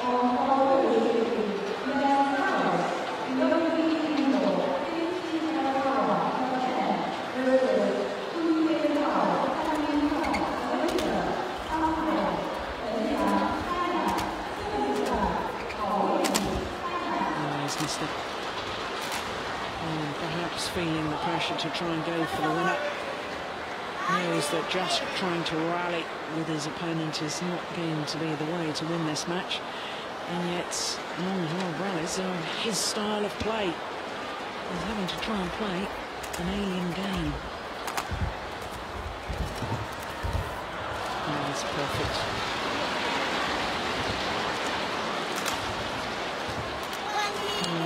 Guru Saida didn't agree with the call, I have to say. It did look as if it landed plumb on the line. Well, our score graphic isn't right, it's game point, I can assure you. There we go. Game point 8 it is. 21-8 works on his first opportunity. 16 minutes to close out that opening game. After an ideal start by Guru Sadat, his opponent just upped the pace and upped the quality, and the result 21-8 in 16 minutes.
Well, the coaches have left the court. I wonder if there's a bit of a problem here with Guru Saidat, because the tournament deputy referee has been called.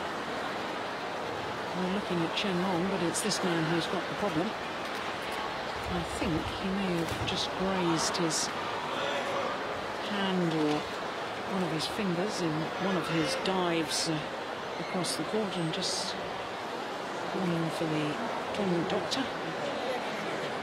Well, I don't think they need the stretcher. One of them has appeared at the back of the court with the stretcher. I think we just need a little plaster. This man's a tough man. He won't be giving up because of a little graze on the finger. But of course, the rules of international sports state that any blood injury must be treated immediately. There we go. Here's the culprit.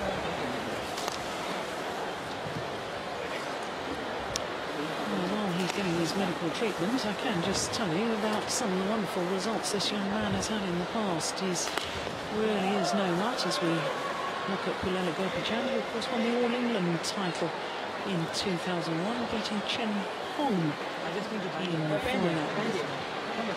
Well, this man, a couple of wins now over Mohammad Hafiz Hashim, 2 wins over Kashyap Padupalli. Boonsak Ponsana, who of course won the last of the Super Series events prior to this one, the Singapore Open, and Du Pengyu of China as well. So we know he has the capability against the top players. Also been to 3 games against the likes of Kenichi Tago, Lee Hyun-il. Lee Hyun-il, of course, who finished 4th at the London Olympics, 2nd consecutive games that he finished in 4th position, which is possibly the hardest place to finish. I finished 5th. It was some way off. I felt it was some way off a medal. If you finish 4th, you're so desperately close to that Olympic medal. It's tantalisingly close, and therefore I would imagine totally heartbreaking.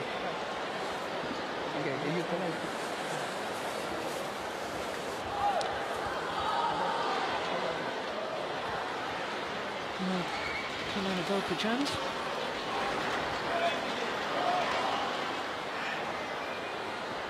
Keeping an eye on all the courts. I have to say the Indian team have been doing particularly well here at the China Masters, and I think there's a resurgence in badminton as far as the whole Indian nation is concerned. Of course, mad about their cricket.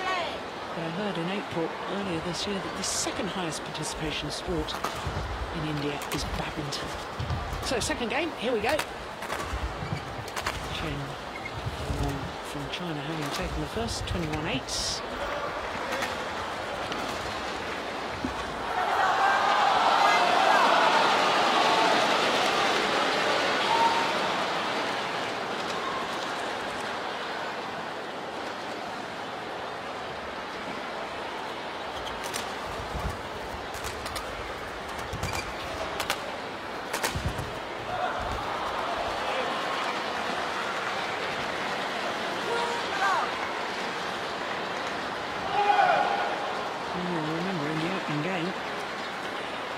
Saidat's raced on 4-love lead. And then suddenly this man just upped the pace.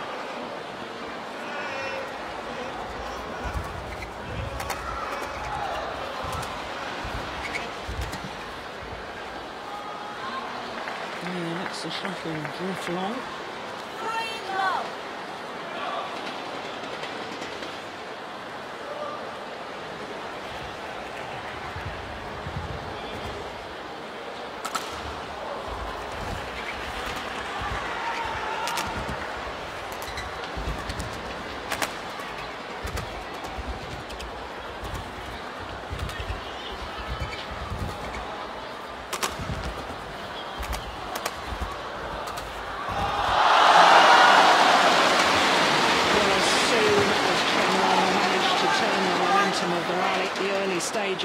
He was doing all the retrieving because Guru Saidat was dictating the pace.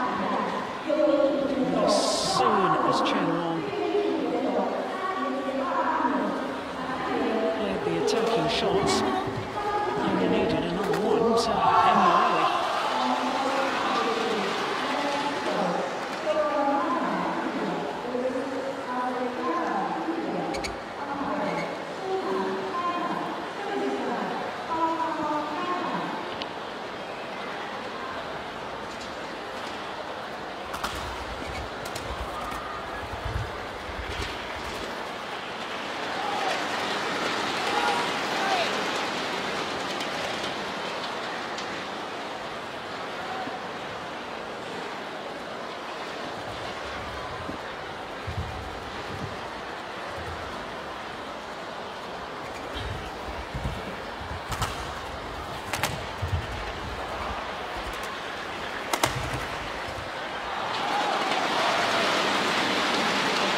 sheer power, sheer pace.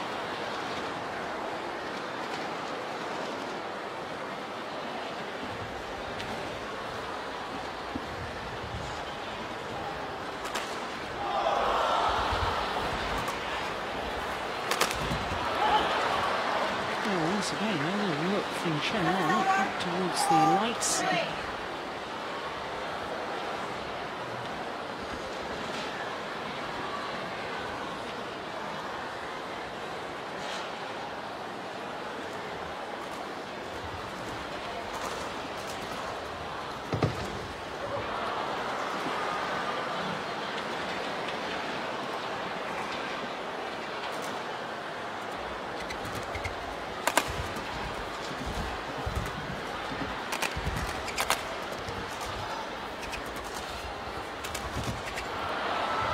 Another look up towards the lights and a little shake of the head.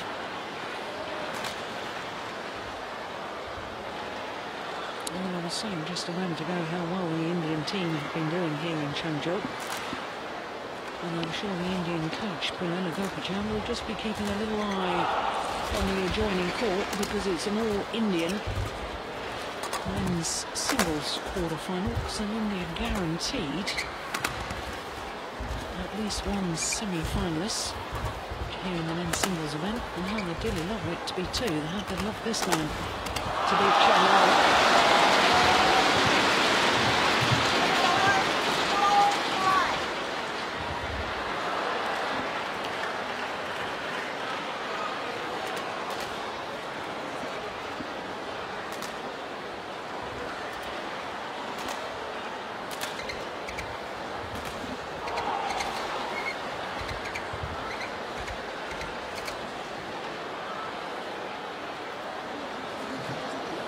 Former Olympic champion Changzhou, they're now coaching, and a word with some of his players who've just come off one of the adjoining courts.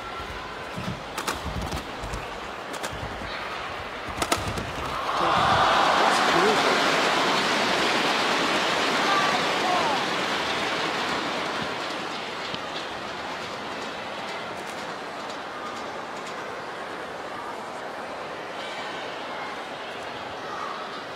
Thundered that down.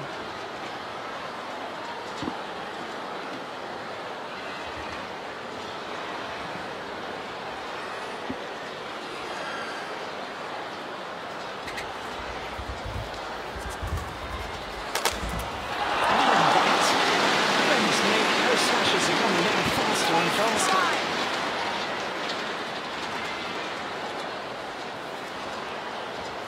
Indian teammates.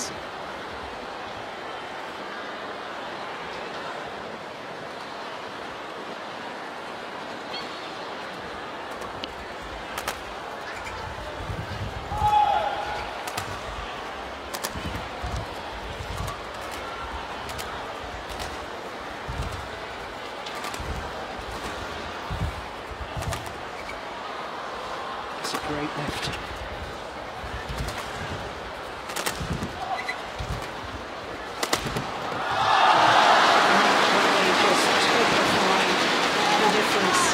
Between these two men. Guru Saidat's absolutely holding his own whilst he was attacking, but he just couldn't put the shuttle away as soon as Chen Long had the opportunity to play the smash. It was an outright winner.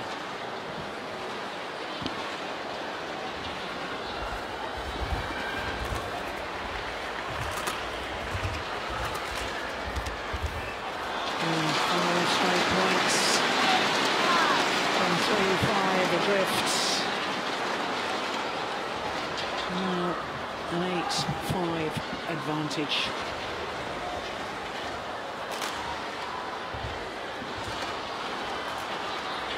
Well, I do apologise, the score graphic not yet moved on. It is actually 8-5.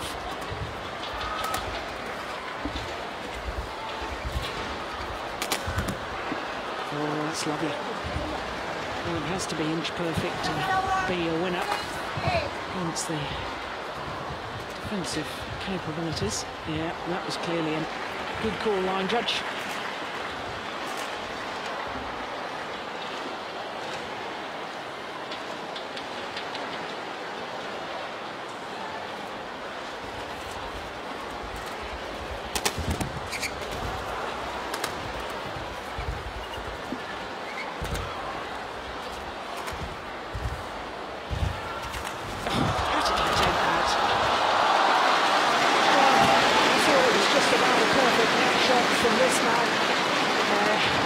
Nice runs there. He enjoyed that. So he should. Look at this net shot, was just about perfect. And yet still, Chen Long able to brush the shuttle off the top of the tape. Just an indication of the effort and work rate of this man from India. Refused to give up on that.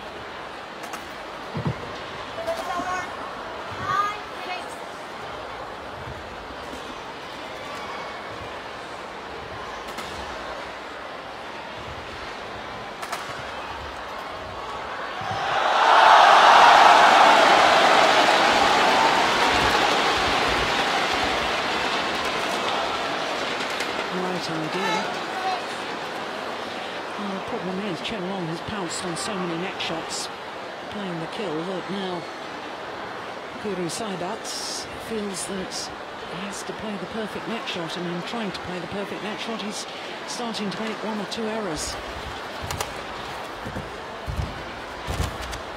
Nice. Wonderful from Chen Long.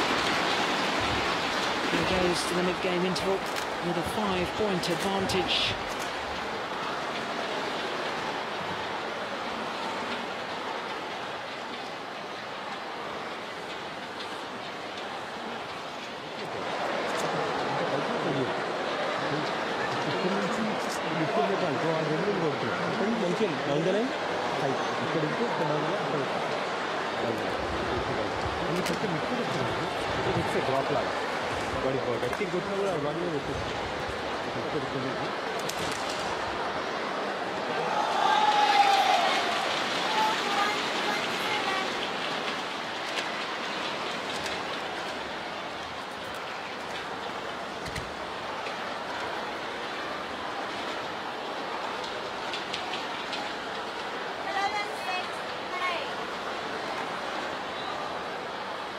So play resumes here in the second game.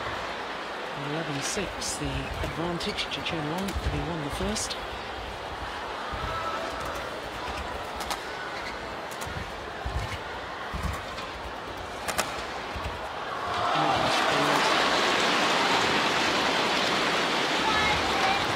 What do you do against this man?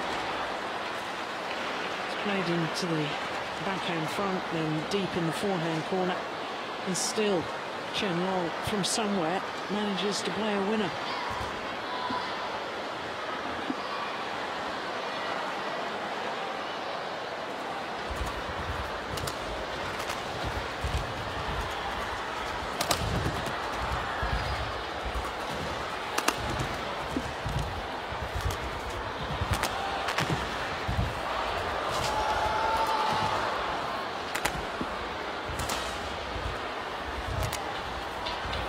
Just wide.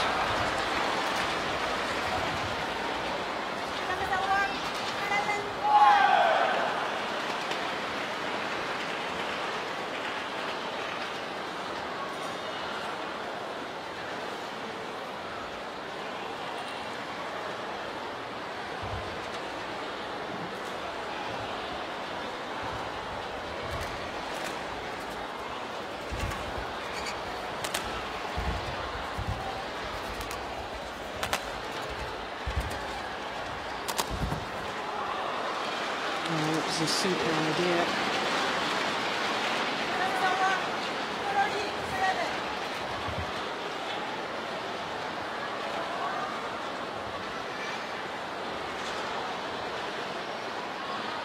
Oh, left his opponent stranded, but it was indeed just wide of that singles court.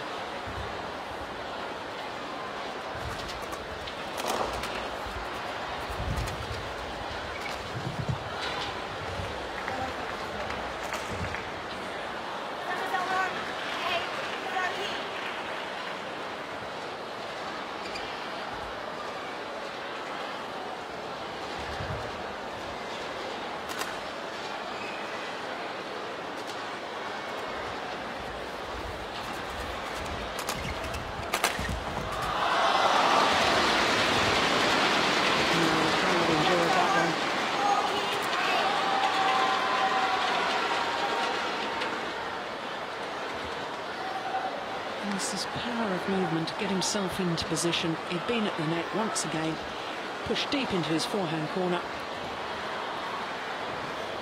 Smashing straight down the line.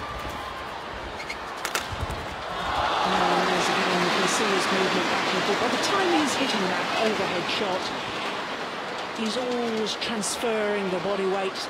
By the time he's landed, body weight's coming forward again. And that's another reason why he's able to generate such power and such accuracy.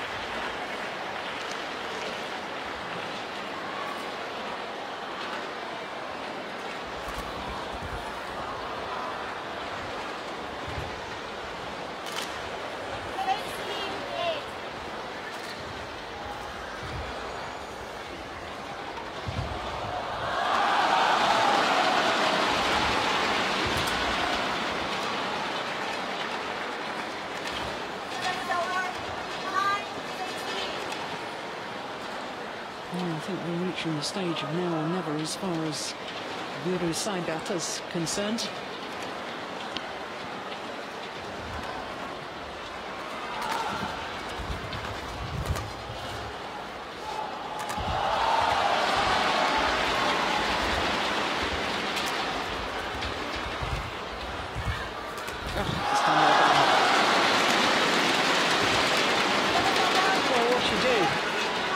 Because Guru Saidat has a couple of times flicked off the net, and yet Chen Long runs back, gets behind it, plays the winner with the overhead smash. They play back to the net.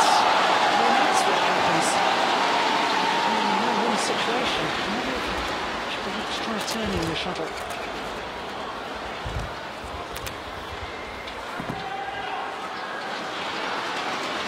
In that situation, I wonder if you'd try playing a cross-court net shot. The problem with that is that it's got to be so accurate, otherwise it'll be pounced on.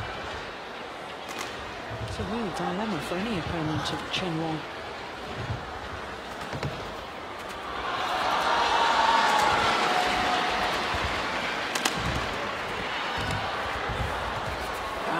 That's what you do. A perfect net shot. Tight, tumbling shuttle, hit the top of the tape. Look how the shuttle spinning and turning. Apart from being a net cord, which is when it hits the top of the tape and goes over. Also virtually impossible to control or apply because you can't hit the cork, the base of the shuttle. You end up hitting the feathers first, you can't control your shot.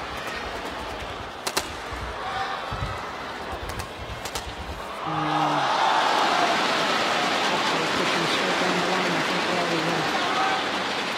going for the Chen Long deep forehand corner from here. And he is waiting for that.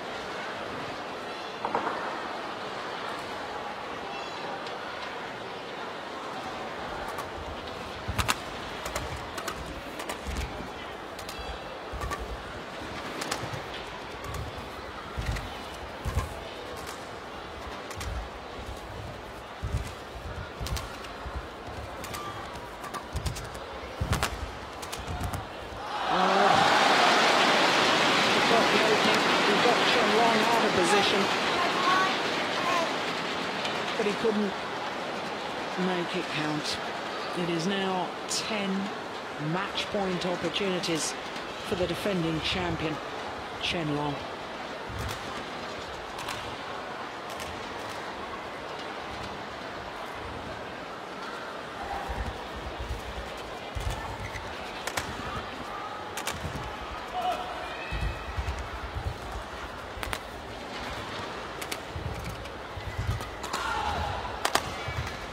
Oh, well saved. It's found the line.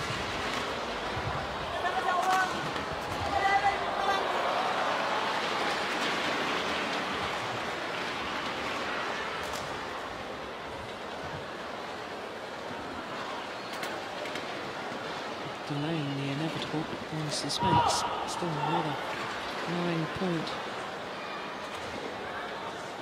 opportunities.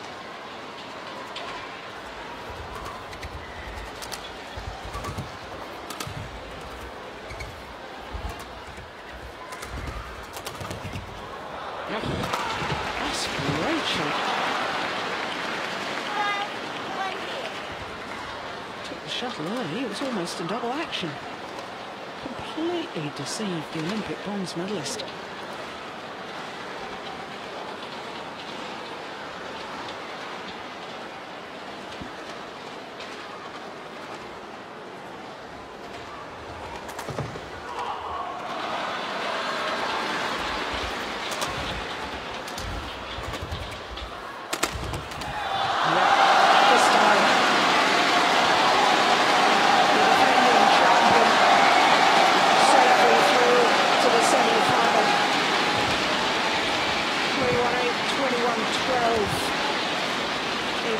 Minutes of play.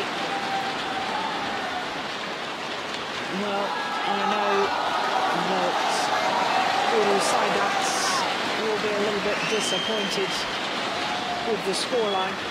He shouldn't be disappointed with his tournament. He's had a wonderful tournament.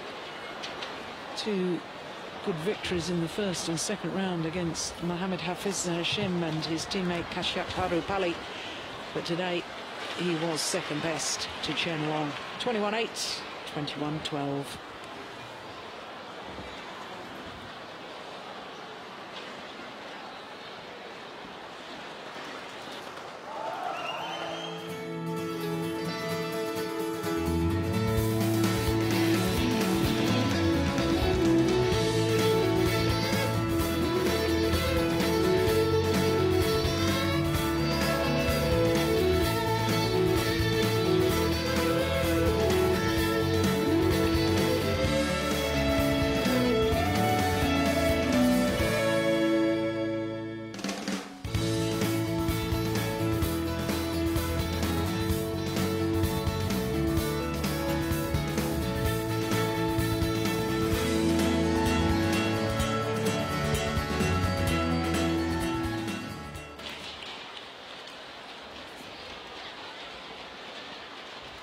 So 3 quarterfinals complete and 3 victories for Chinese players.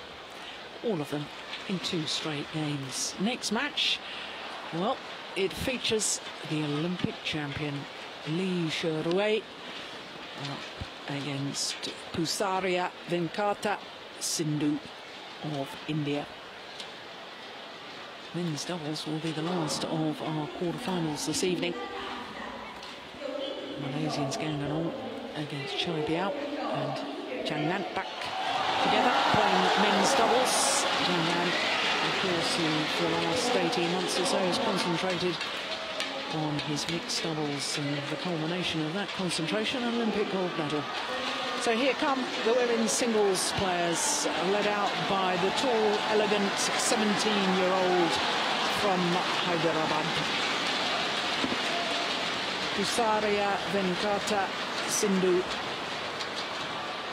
and her opponent, the Olympic champion, Li Sherui.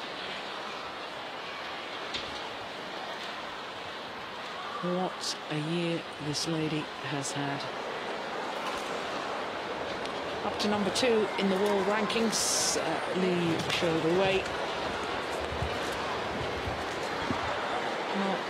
Started 2012, did the Olympic champion with 2 quarterfinals at the Korean Superseries and the Malaysian Superseries, and since then she's been in 6 consecutive finals, winning 5 of them, including, of course, the last one, the Olympic gold medal.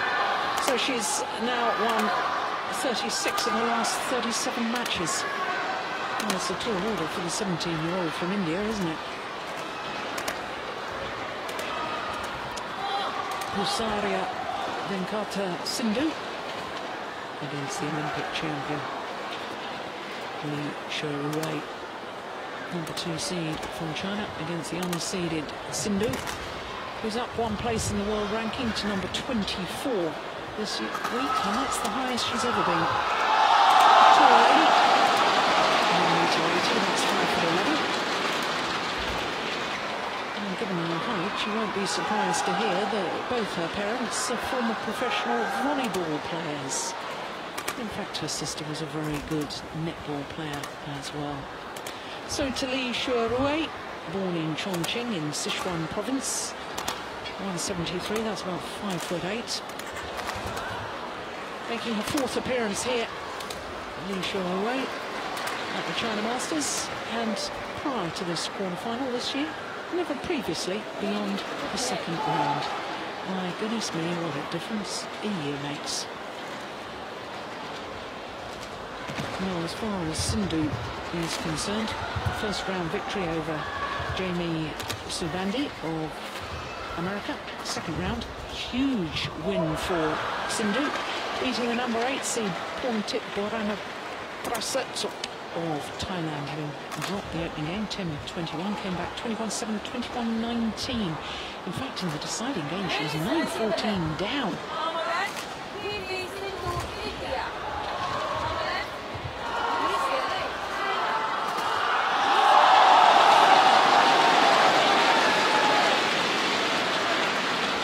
So umpire Wang Ping getting this women's singles quarter-final underway.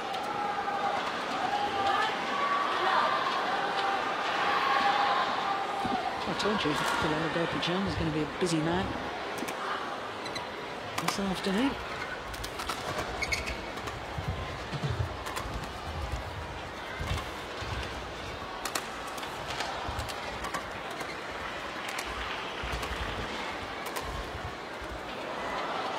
Walsh does use her height so well. When I say tall lady, she really is.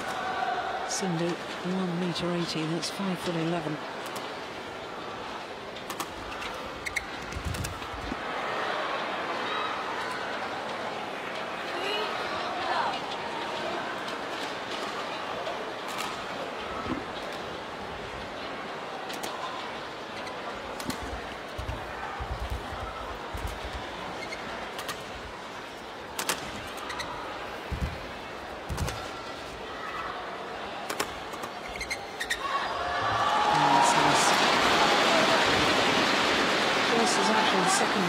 Time that these two players have met each other. The first was at the Asian Uber Cup qualifying zone.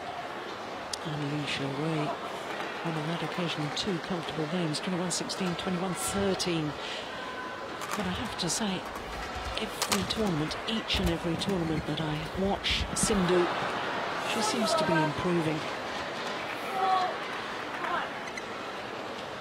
Already the national champion twice. Has to be said that Olympic bronze medal Simon Ayo didn't play on either of those occasions, but to become national singles champion in 2011 at the age of 16, I think is quite remarkable from Sindhu.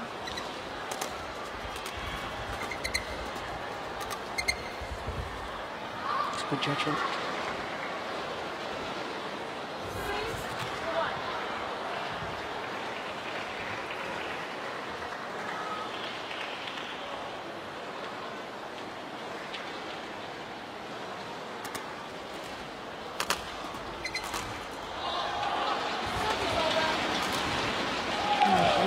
Some good victories against the likes of Sang Ji-hyun, top 10 player.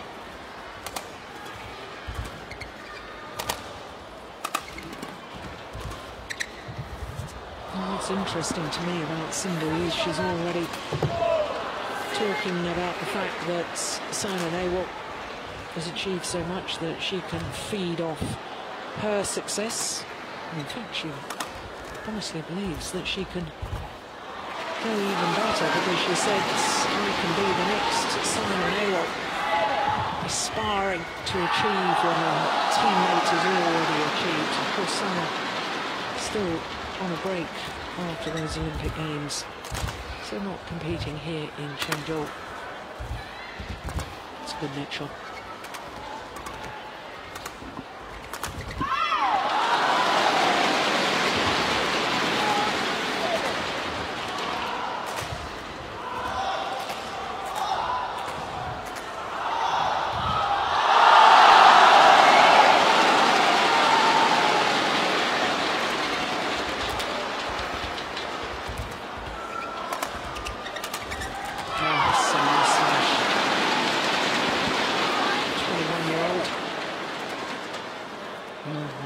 to think what all she could win throughout her career at the age of 21, already Olympic champion.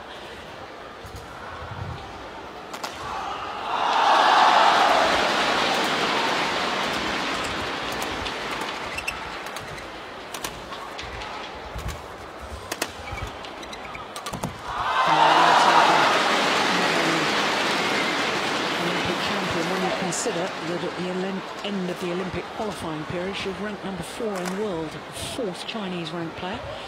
But China decided to take her rather than Wang Shouxian, who was the number 3 ranked player in the world, and what a wise decision. But prior to 2012, Li had never won a Super Series title. So sit right at the start, what a difference a year makes.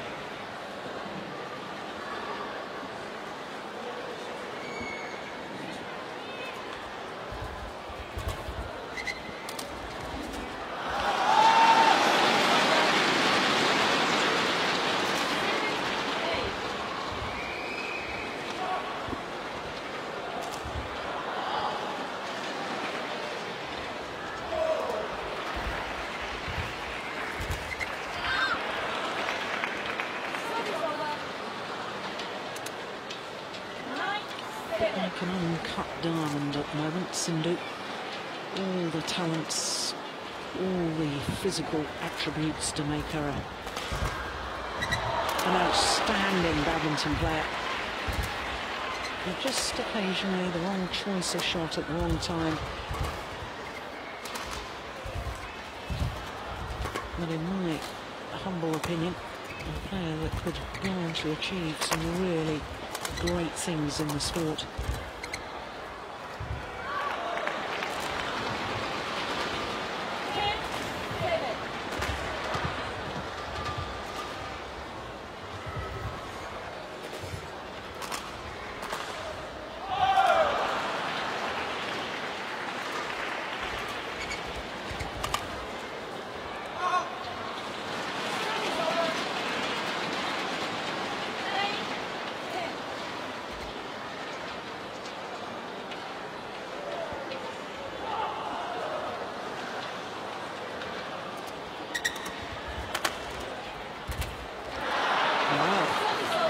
Snatched at that one. Isha away. And it is the 17-year-old from India who has a 3-point advantage at the mid-game interval here in the opening game.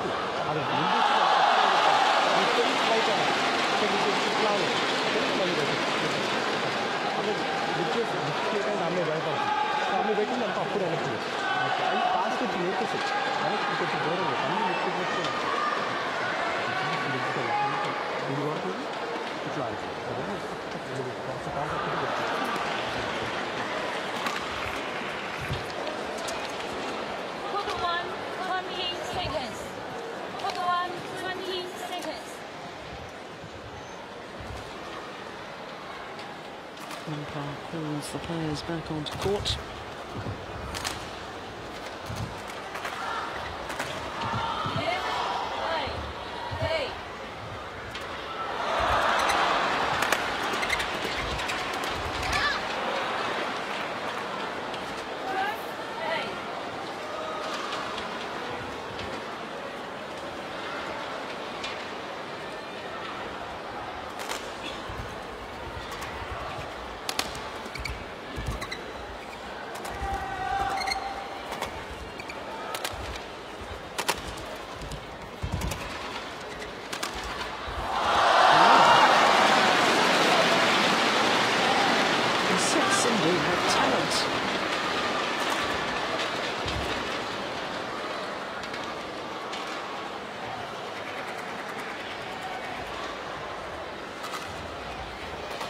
Is she about to cause a major upset? It's gone wide.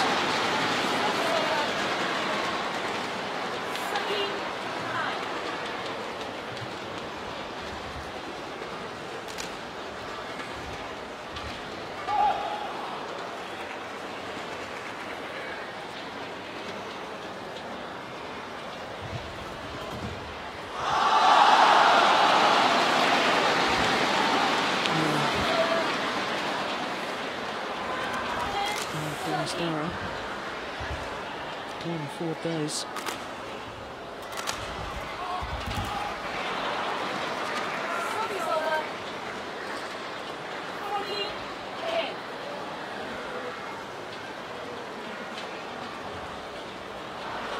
Well, I do apologise, it is actually 14-10.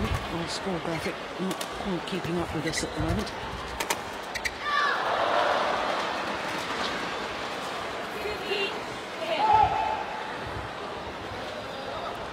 Five-point advantage against the Olympic champion. She's more than earned it. It's a good play.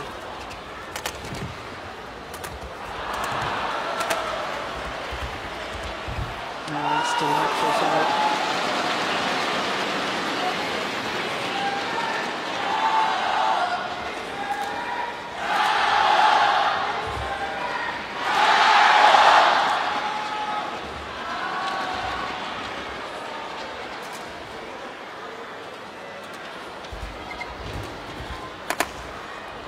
Brilliant. Oh, I said she was like an uncut diamond. I'm not sure that the diamond hasn't already been cut and is about to be polished.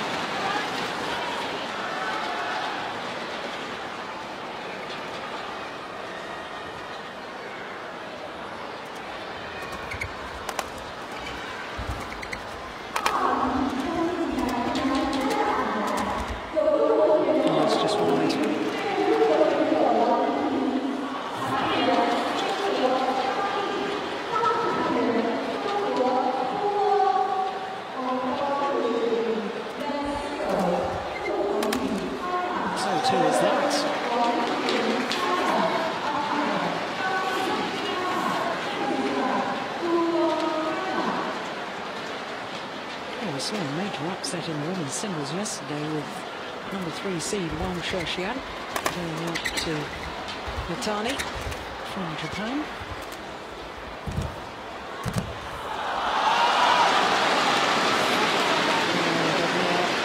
Outmaneuvering of her opponent, a wonderful cross-court drop shot. How far forward Sindhu has to stretch just to get that one back.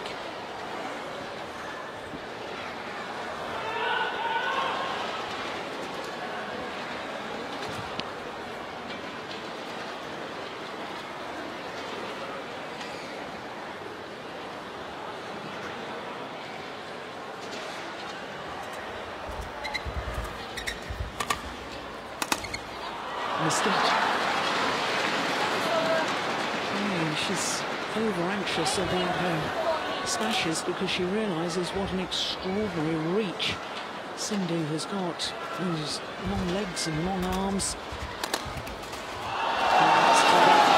When your opponent is good at the defensive shots out wide, start attacking the body. Clever.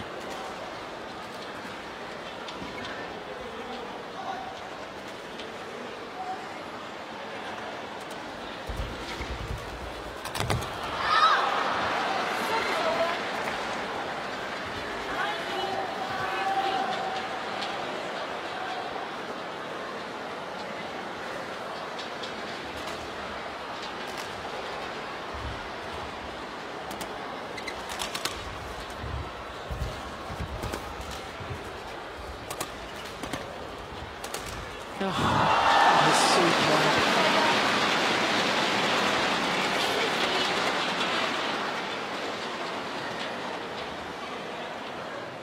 Two attacking shots down the forehand side, then suddenly switches. Plays that with deception. Such an acute angle.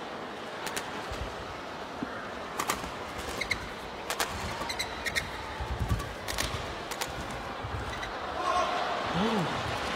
Goodness me, that couldn't have missed by much. From where I'm sitting, I'm almost looking straight down that line.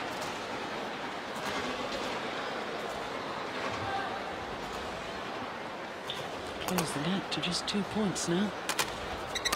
Make that 1 point.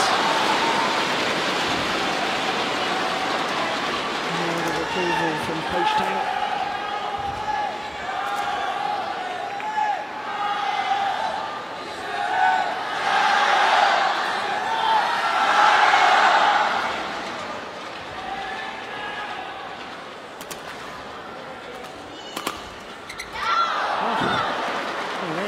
Stun the crowd, silence the crowd, because that inch-perfect smash, good angle, good direction from Sindhu. And it means that the 17-year-old from India has 2 game points.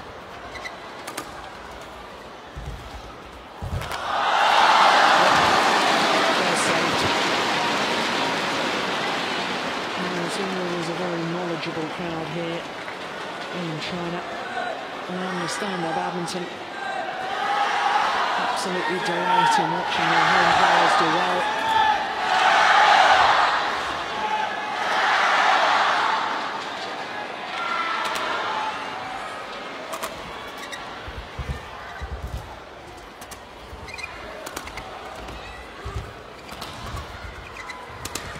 It's gone wide, and the opening game goes to the 17-year-old Pusaria Venkata Sindhu. What a turn-up. Well, she thoroughly deserved it. And the Olympic champion is in a spot of bother, because Sindhu has taken the opening game 21-19.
Umpire Pink calls for 20 seconds, and it's always an indication that the players should return to court, ready to start the next game.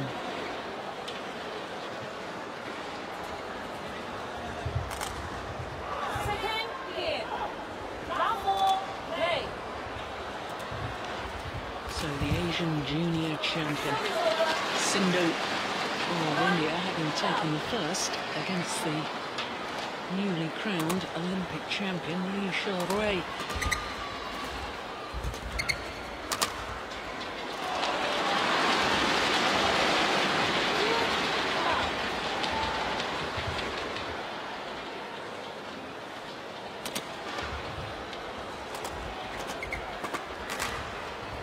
Not the start to the second game that Sindhu would have wanted.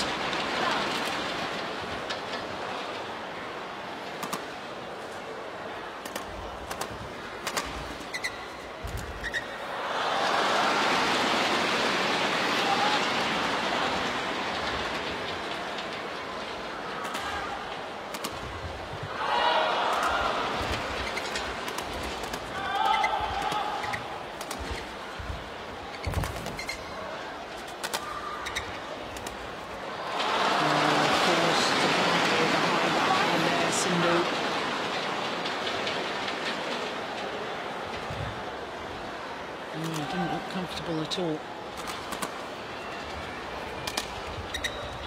Oh dear, Megan's pushed on. Already talked about the drift. Shuttle flying a little faster. Coming towards us as we look down on the court.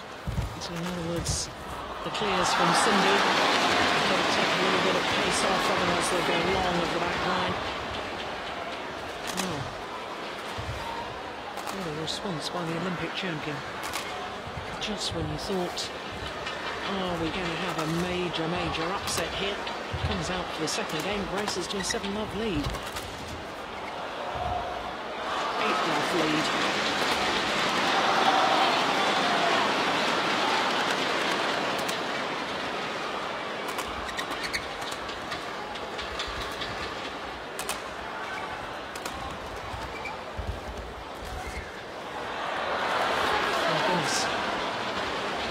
She's disappointed, she's made an error, and she's already in command of this second game.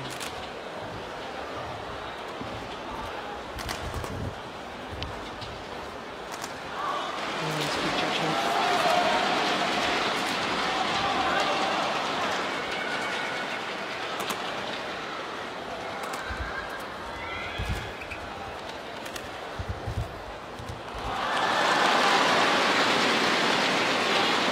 The start of his second game. I wonder why on earth the Olympic champion is not dictating the pace and commanding the rallies as she is in the second. Okay, there's been a couple of unforced errors from Rosario and Sindhu.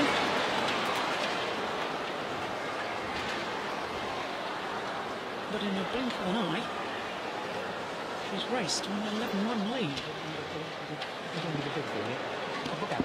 wonder at what stage coach says to the player, okay, it's going to take such an effort to battle your way back in this game. Save yourself for the decider.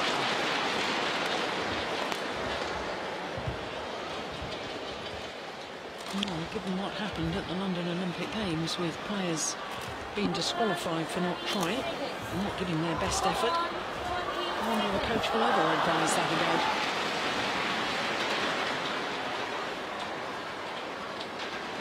You've got to look at this though and say to yourself, well, for Sindhu to, in all essence, no feels waste energy in this second game, because the likelihood of her beating the world number 2, the Olympic champion, from this far adrift, at the very best, unlikely.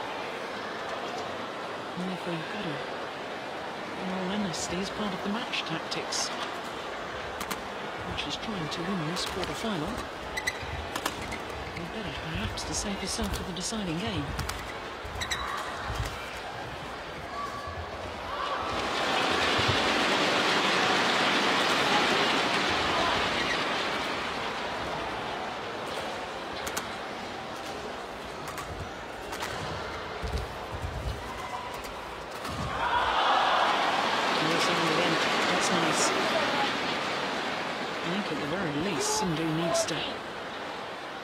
Find a bit of that form that took her to the opening game, so she needs a couple of rallies just to give herself the confidence for the start of the decider.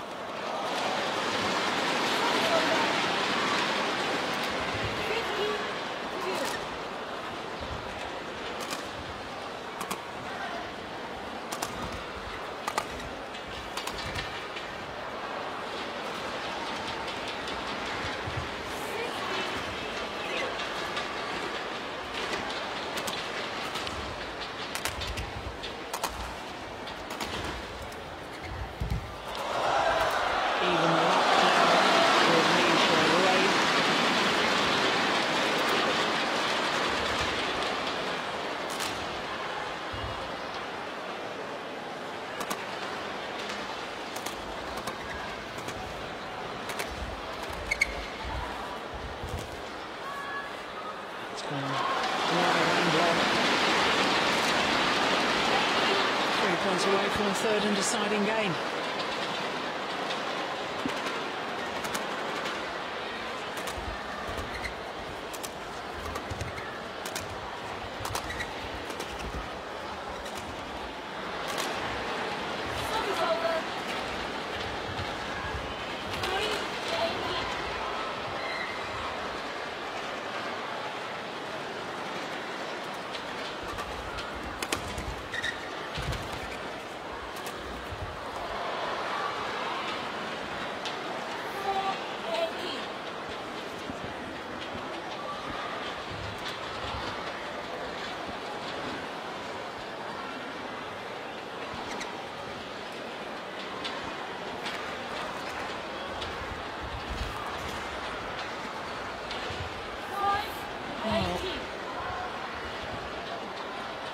And does this make the scoreline in the second game a little more respectable? It also just breaks the total dominance of Li Ning. Indeed, hopefully will give Sindhu some belief for the deciding game. Needs some work, doesn't it? Technically, it's not strong enough. Technical flaws too.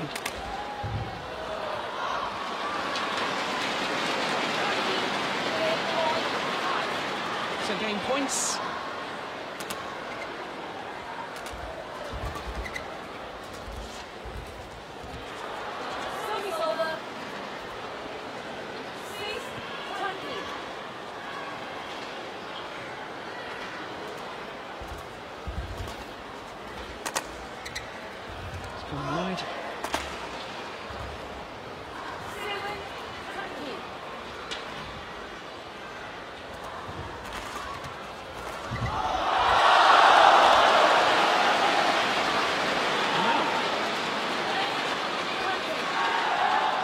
Game point saved.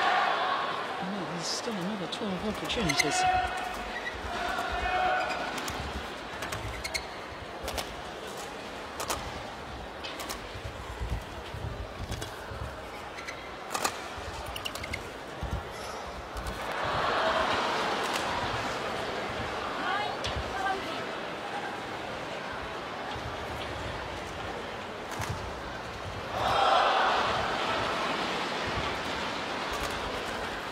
This time, 21-9, and it is one game apiece. Hong Kong confirms that it is one game all, and we will have a third and deciding game. 26 minutes. This quarter-final has been in progress for one game all.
Years of age, and is about to start a third and deciding game against the current Olympic champion. To say that the Indian badminton team is brimming with talent, it's a little bit of an understatement. There, the Olympic champion Li Ning away. Really bounced back so well after dropping that opening game 19-21 to take the second 21-9. And what will be very, very interesting here is how Sindhu from India reacts. Whether she comes back with belief or whether the spirit has been broken. Well, I know it's only 2 rallies, but already there's an indication to me that Sindhu has managed to put that second game out of her mind, ready to start afresh.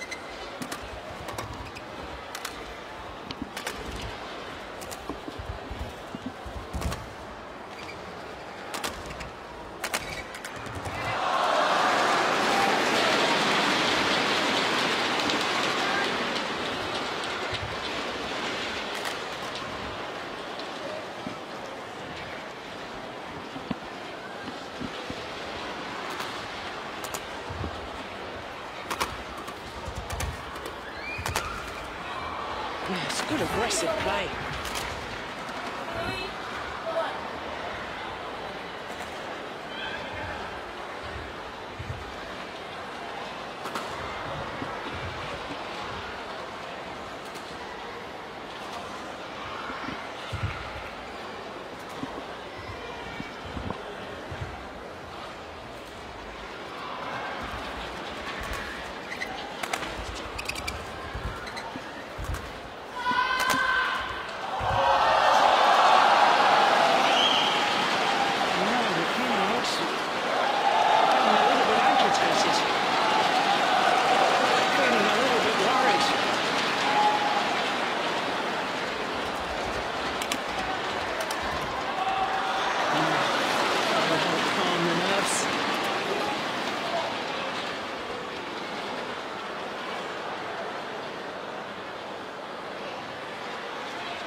Well, I suppose the other factor to take into account here is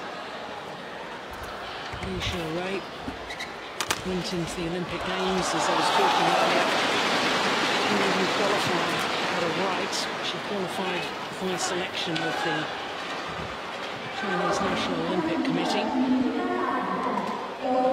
Wasn't expected to win the gold medal, and there must be perhaps an emotional low. After such an emotional high, you can't stay on an emotional high indefinitely.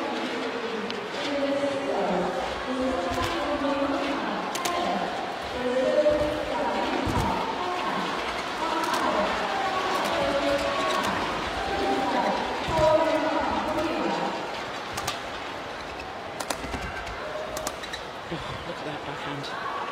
Oh, she's hit it long, but the difference technically between these two players when they're forced to play the high backhand, there's a crisp, lovely sound of the shuttle coming off the racket of Li Ning.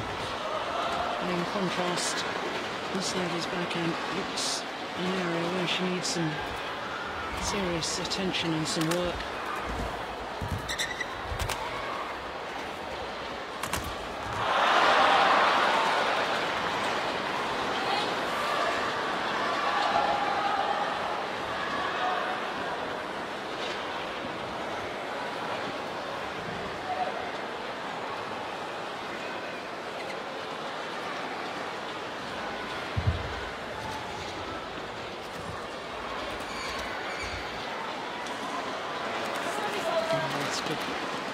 Good length.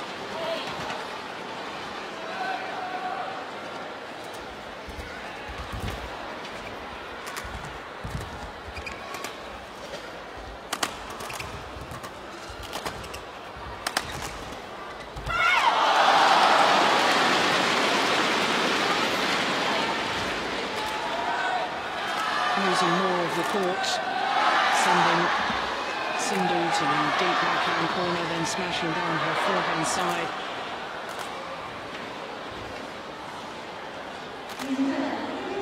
Well, the youngster wants the shuttle change. The Olympic champion says, no, I'm quite happy with this one. Won the last two runners with it.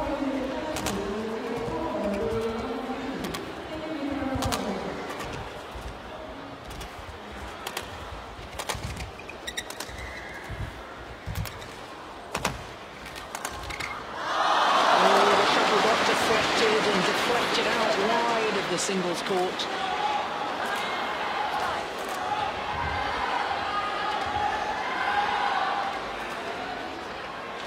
Bounced off the top of the tape. Just deflected the shuttle enough to make it drift wide.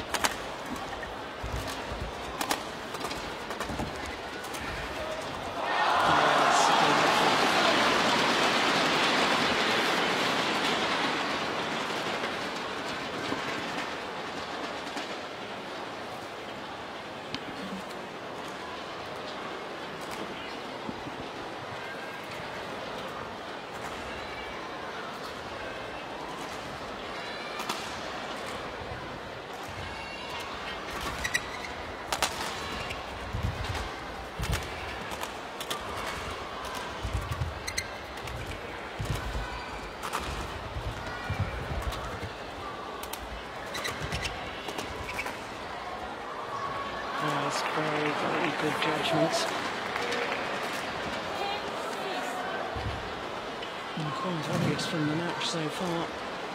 Both players have enjoyed more success from this near side of the court, which of course is where Li Shuwei will finish the match.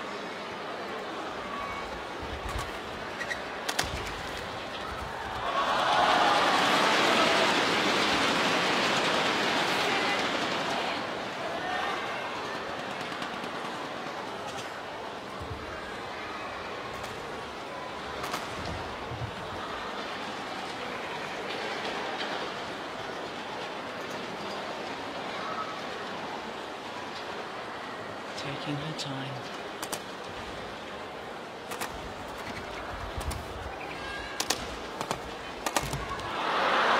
But it is the 17-year-old from India, Pusarya Venkata Sindhu, who has the advantage here in the third and deciding game. First range ends, of course, and the first player scores 11 points. 以前就可以拍了，但是它停止，好吧？但是退以后，我们进入的还是可以让它进入的不错，是吧？它一旦进入之前，我打2万，好吧？欢迎内景啊，好，来。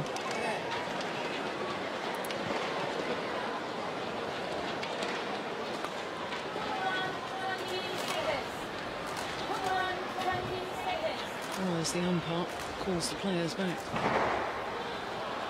onto court and asks the coaches to take their leave.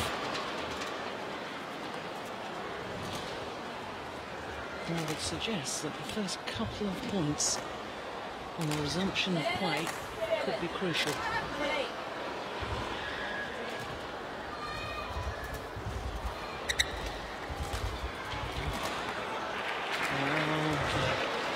Next shot exchange won by Sindhu.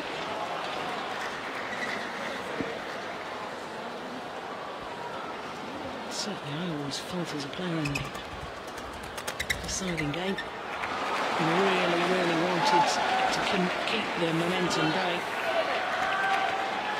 And that is precisely what Sindhu has done. She's opened up a 5-point cushion, 6-point cushion, 7-point cushion.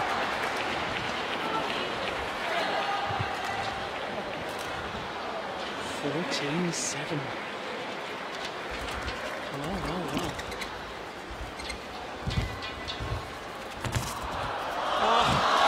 Great reactions from Li Shuwei.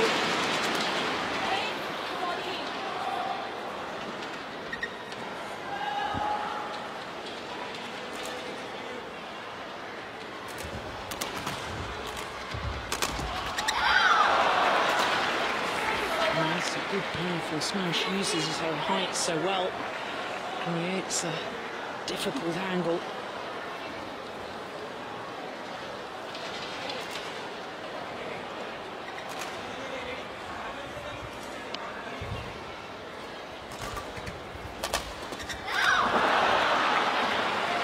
Well, this will be one of the biggest upsets in badminton for a long time, but we mustn't jump ahead of ourselves, and most of all, Sindhu mustn't jump ahead of herself.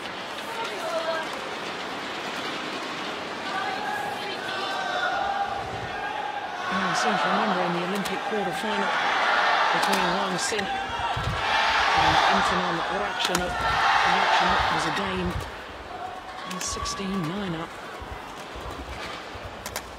and lost.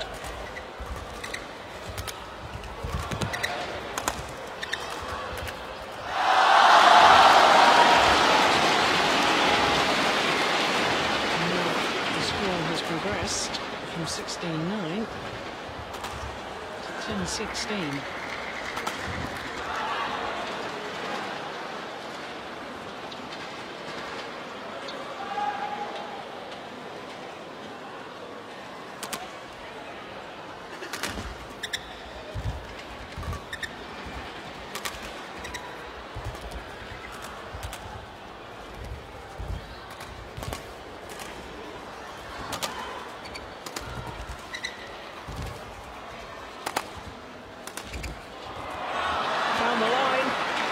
That That is a magnificent shot. Greeted with almost silence from the crowd. Look at this. Clips the outside edge of the line.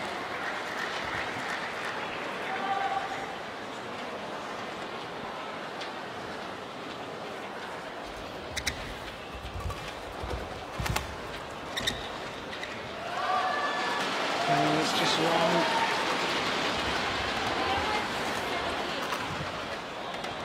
Oof. No, it wasn't. Goodness me. If Sindhu doesn't win this match, that could prove a real talking point, but she bounces back.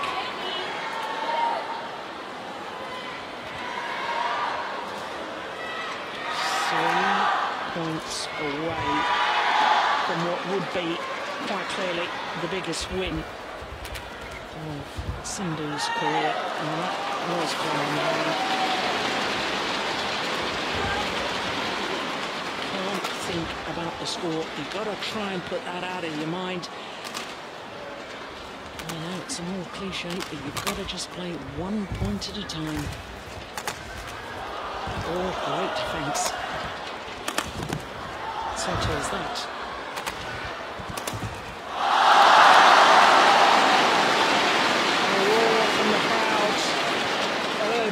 Their Olympic champion on,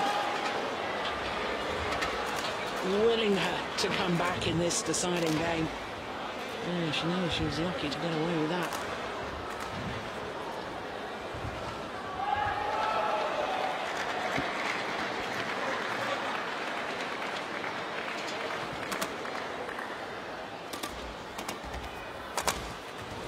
Oh, that's a good smash, different angle, a lot flatter.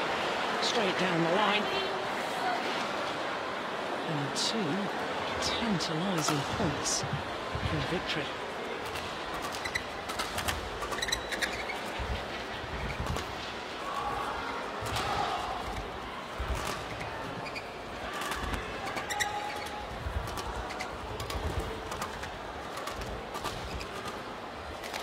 Oh, that's landed in, held up by the drift.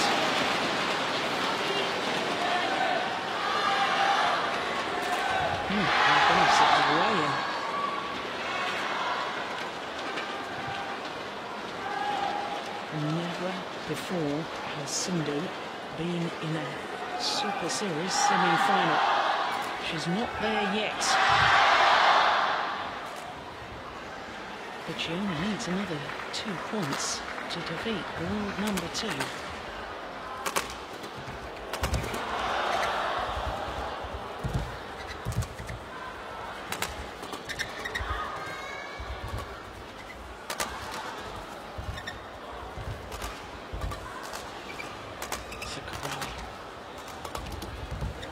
It's just wide.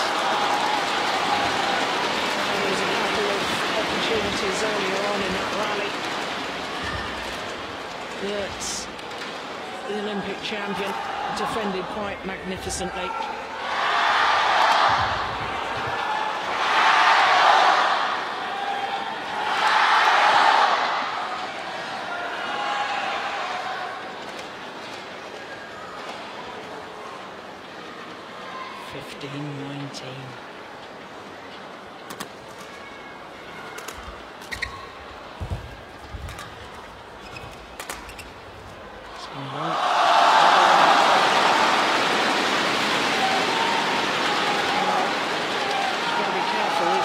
Those clears because they are likely to go long because of the drift. Perhaps it should play up to the net or even attack. It doesn't have to be hard attack as long as the shuttle is going in a downward direction. It's a good lift there.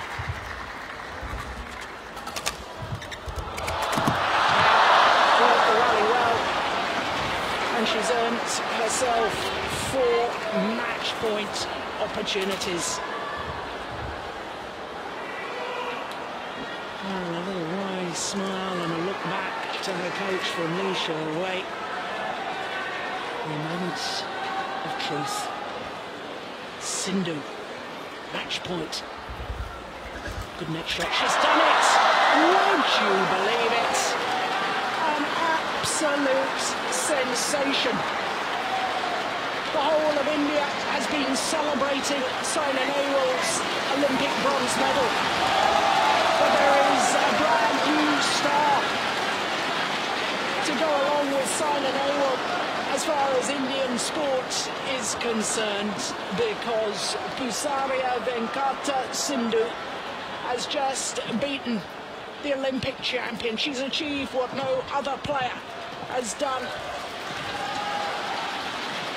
in a run of 6 tournaments, apart from one, when Saina Nehwal beat Lee Shurei in the Indonesia.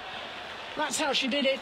21-19, 9-21, 21-16 in the deciding game, and Sindhu is through to her first ever Super Series semi-final.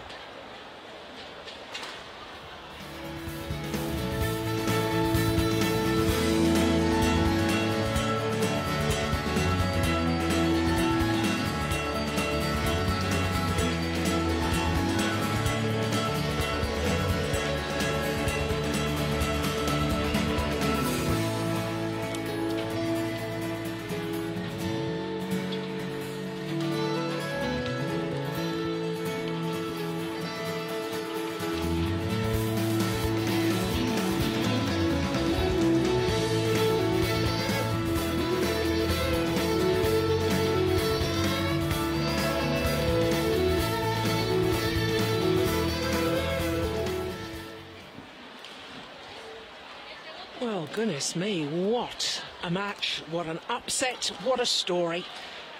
17-year-old Sindhu from India will be the talking point in world badminton. What a victory over the Olympic champion.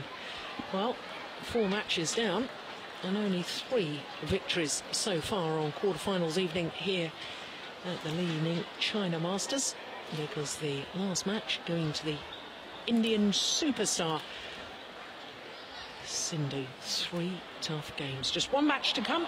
It's men's doubles.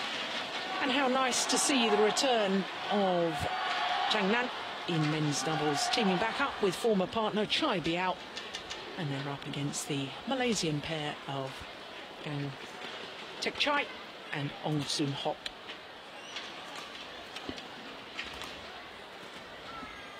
Well, a slight delay while the players come on to court.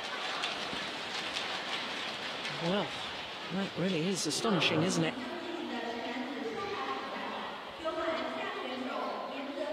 First ever semi-final for Sindhu. Only been in 1 previous quarter-final of the Super Series. That was the home event in India earlier this year.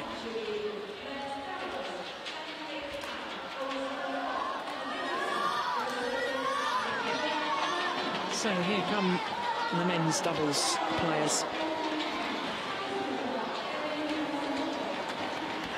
Changzhou, fresh from his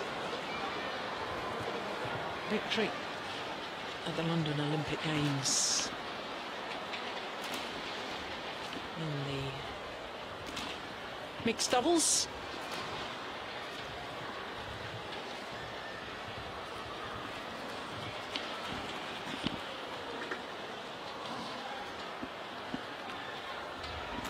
Now the Malaysians, the number 8 seeds, Gang Tek Chai and Ong Soon Hock.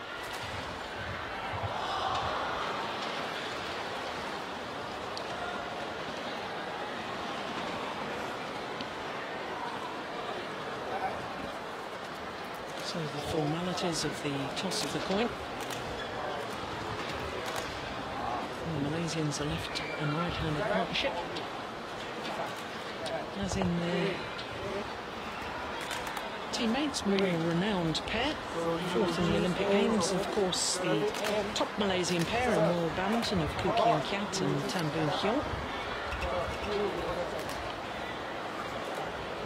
And as far as I can understand, a great discussion back in Malaysia at the moment as to whether Koo and Tan should be split.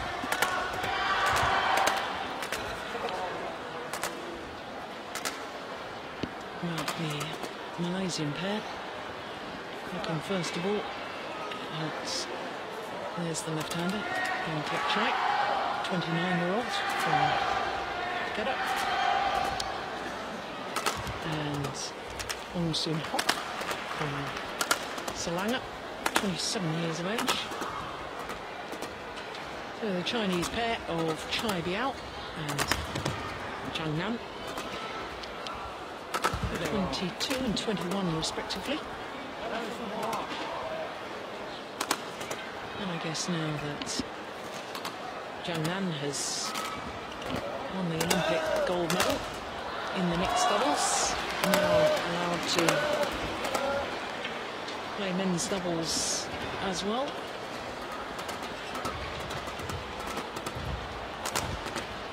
So Li-Ning China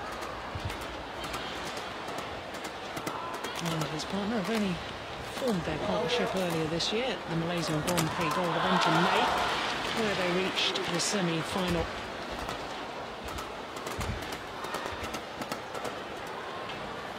So both very experienced players, the Malaysians, but with different partners. Again, played a long while with Tan Bin Cheng, and indeed just ended a partnership as well with Mohamed Zakaria Abdul Latif. There's the Olympic mixed doubles champion, the 22-year-old from Beijing. World and Olympic champion in mixed doubles, and I can tell you he's a pretty fine men's doubles player as well, because when you hear that he and Chai Biao, when they used to play together, actually reached a career high of number 11 in the world ranking, and that was only 18 months ago.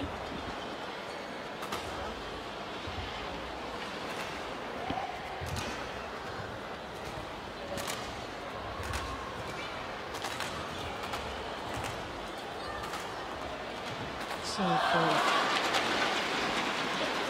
OSIM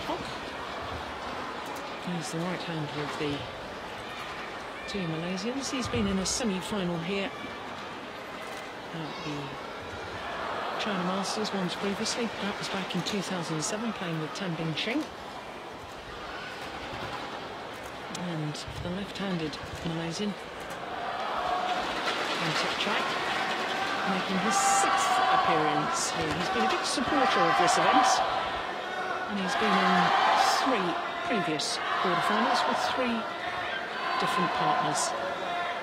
And this is 4th quarterfinal with his 4th different partner.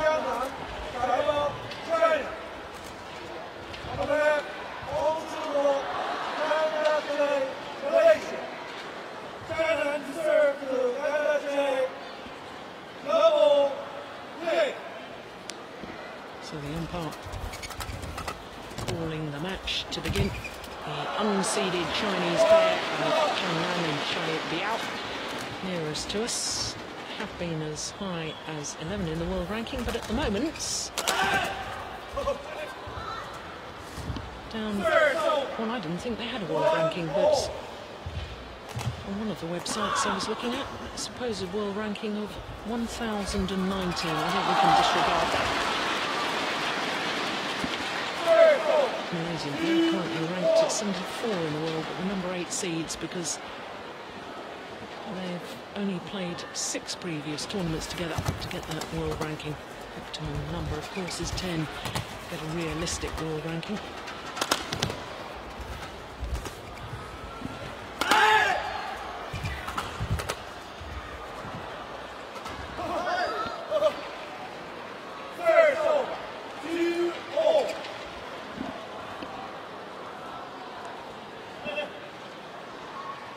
Shows his versatility, doesn't it? Li-Ning China. 4 quarterfinals in this tournament, 4 different partners.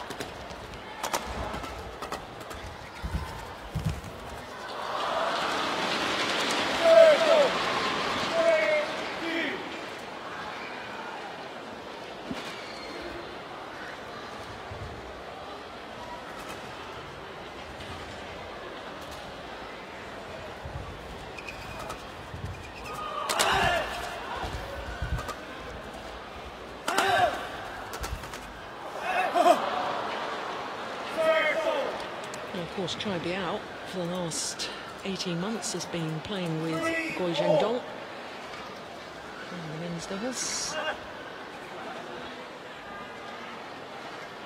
In fact, they were quarter-finalists at the recent Olympic Games. Lost out to the eventual gold medalists, their teammates Tai Yun and Fu Haifeng.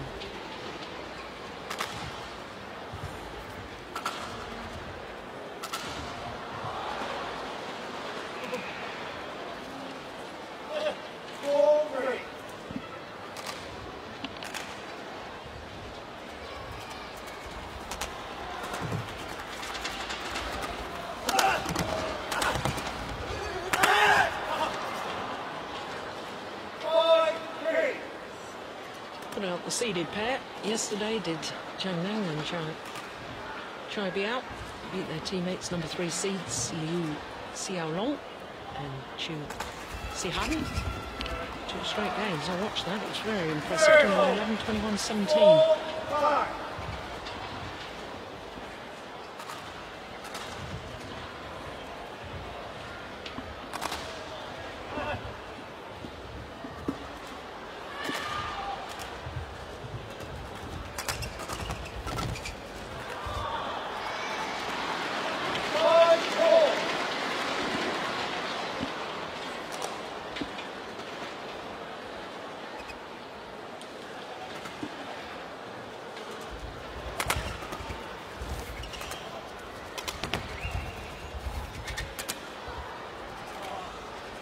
Oh my goodness, indecision, late decision, and in fact Hong Soon Hock turned around to look what his partner was doing and he played it, and that's awfully dangerous.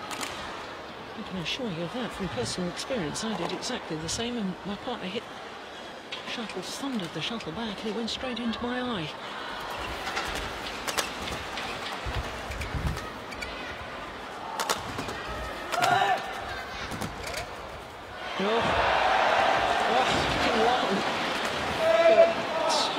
Confusion.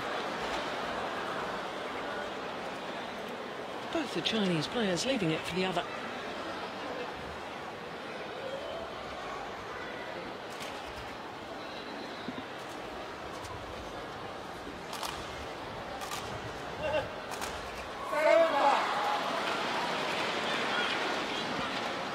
Of course, the Chinese combination been in a Super Series final previously. That was 2 years ago at the China Open. Plus, they've been in 4 other semi-finals in Super Series tournaments. So despite the fact they're not seeded,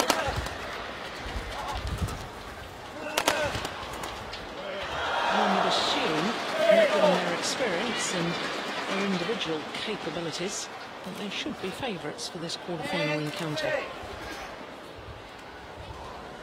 Certainly the luck with them on that one.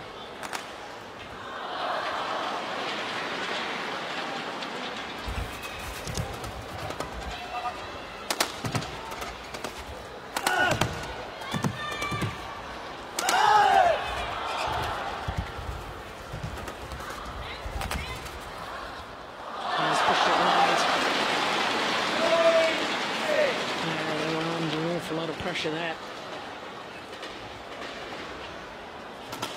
The Chinese players stepping forward, bringing their bases up the court, ready to pounce on the nets.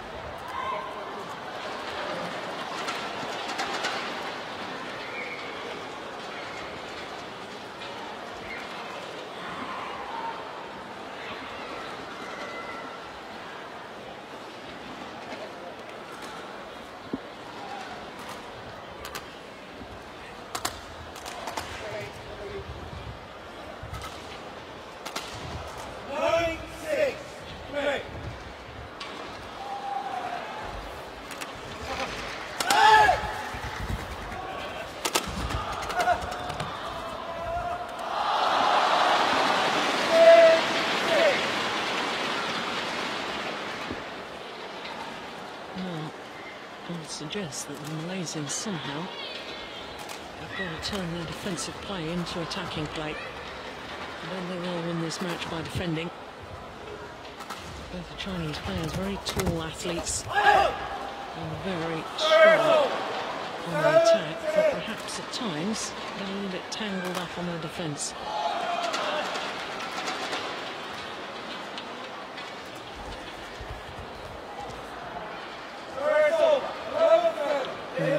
That is a waste.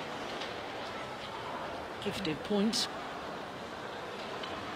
and a 4-point advantage to Changzhou and Chai Biao in this opening game. 那个人不要马上在两边的，然后你自己出后面那个人贴上，他是两边分的，他不敢抽嘛，他轻的怕给你封住，他重了又怕体能切了，他所以两边都打，所以两边要双压制，双压制。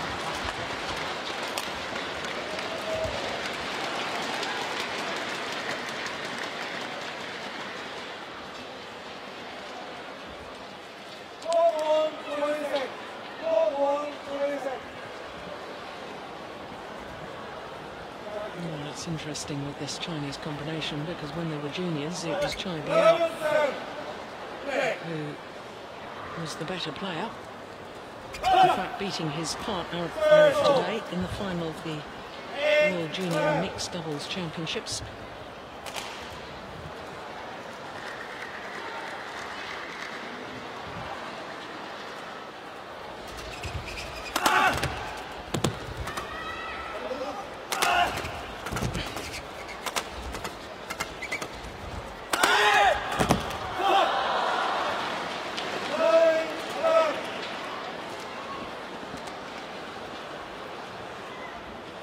This Malaysian pair have already had success this year since they formed their partnership. They've already won a title, the Mauritius International. Also a semi-final in Maldives.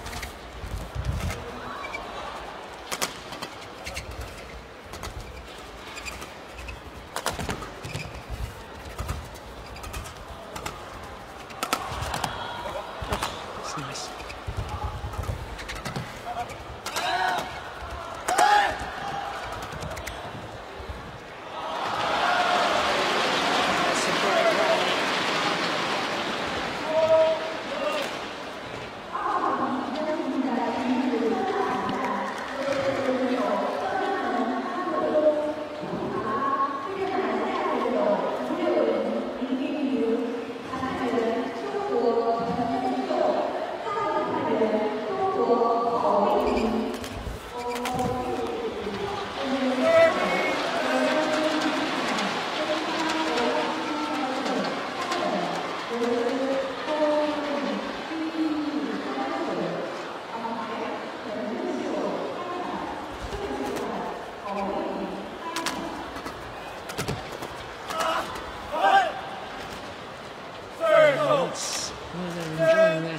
Sitting in a downward direction, the Malaysians.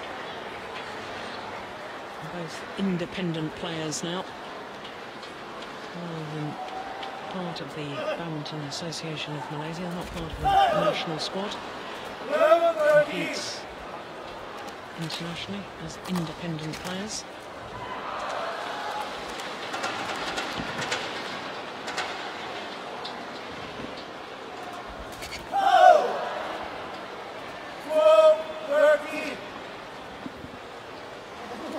A little look towards the service judge. No call was made.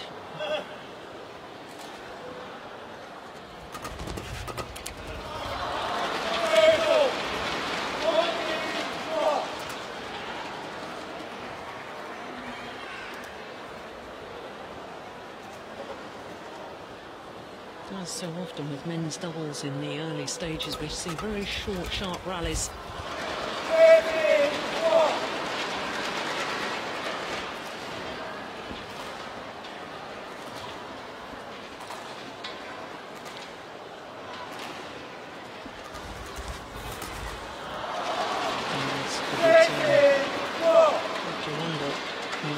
Chai wasn't absolutely pouncing on that, looking for it. Serve, and as soon as you see you've played a good serve, should be ready to pounce on the net.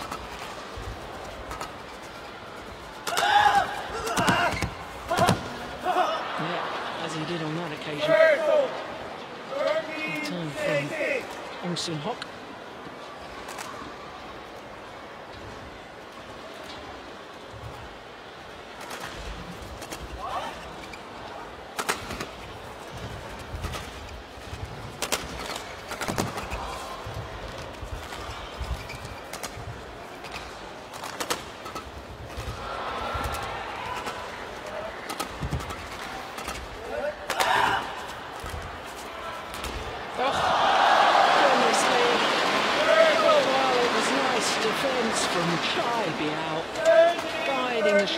Across courts.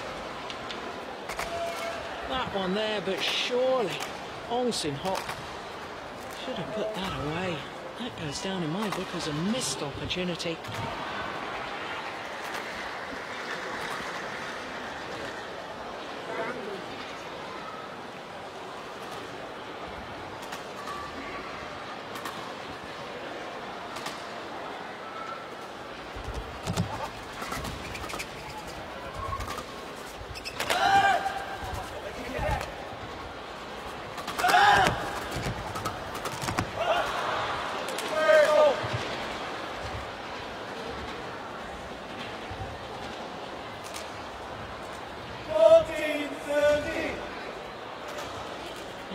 Talking earlier about the frailties in defence of the Chinese pair, and that was well exposed in that last rally.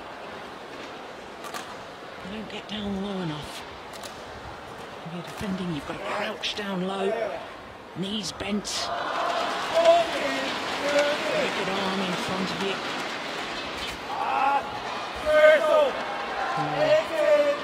And being made to wait, and then made an error on serve.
Well, yeah,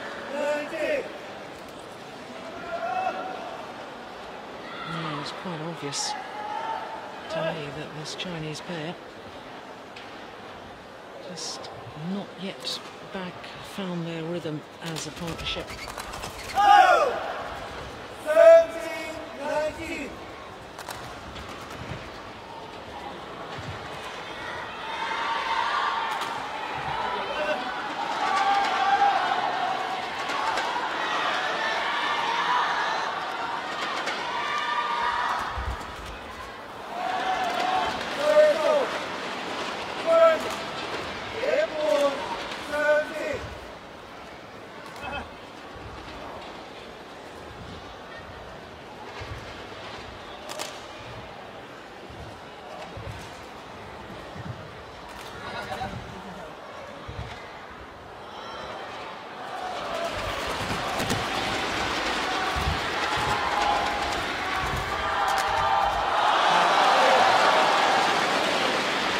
points.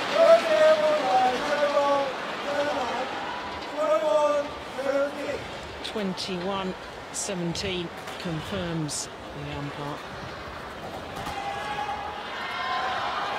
Well, they may not be back in full flow. Zhang and Charlie out. We've certainly seen glimpses of what took them to the status of world number 11 when they played together previously.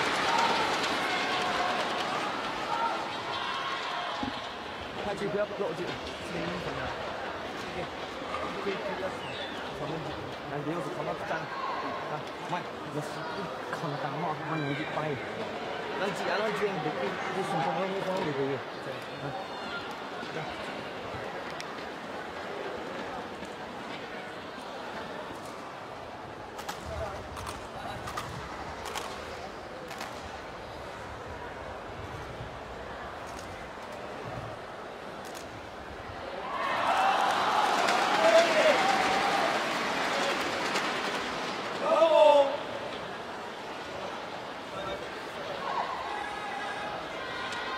Well, the Malaysians asked for the shuttle to be changed before the start of this second game.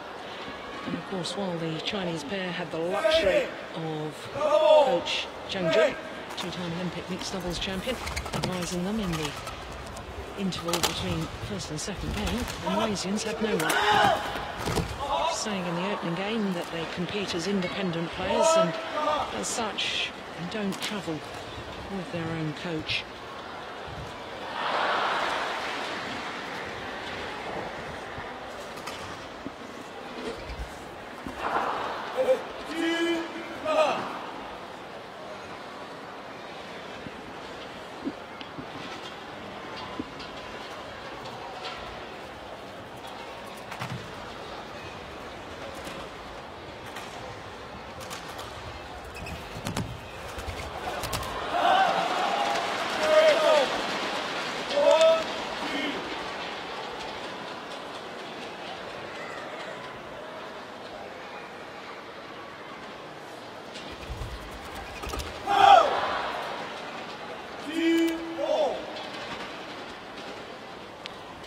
A year ago, this man, Chai Biao, in this particular tournament, with Guo Jingdong, lost in the very first round to a Malaysian pair.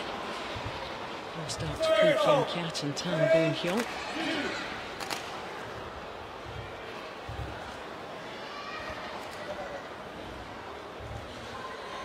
I won't want to repeat it here in 2012. Well, they're already through to the quarterfinals, so he's already done much better, but...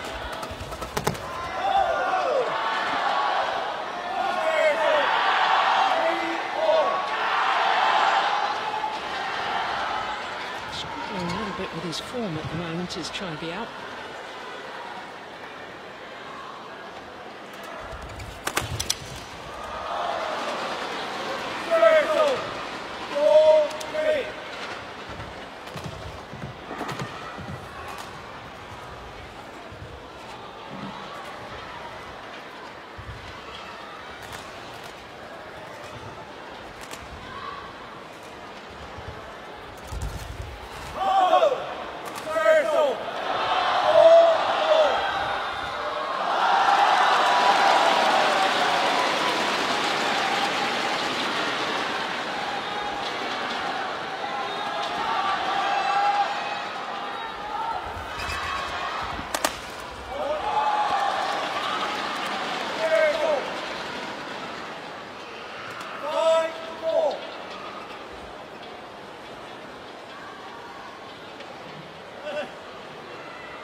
That's well long.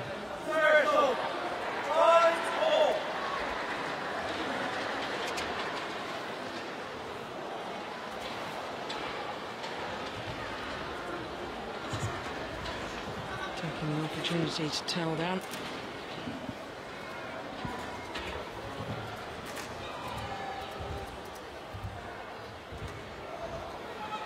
Of course, OSIM BWF has been playing recently with Changzhou.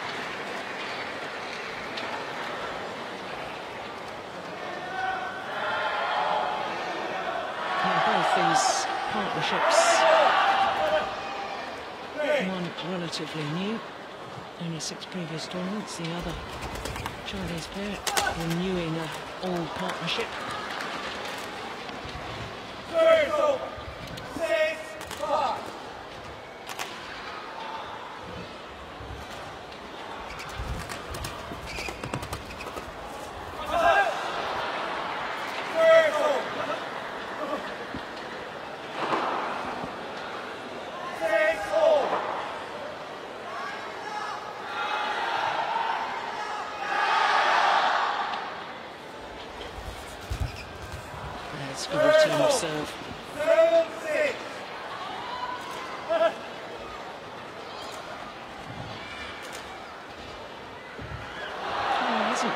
ignited this match in the way that I had certainly hoped it would do. Oh, that's called good.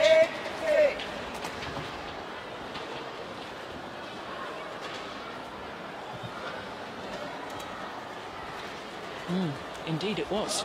Yeah, a little look from OSIM Hock up at the giant screen here. Saw it, the replay, saw that it had been a correct call.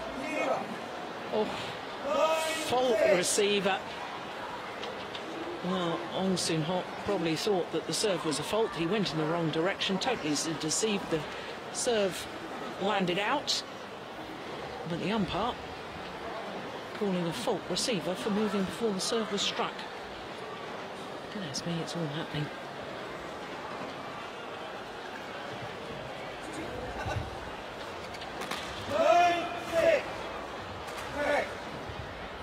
Simon Fong from Hong Kong is our umpire. Oh, goodness me. How on earth did he play that? That was an extraordinary shot from Zhang.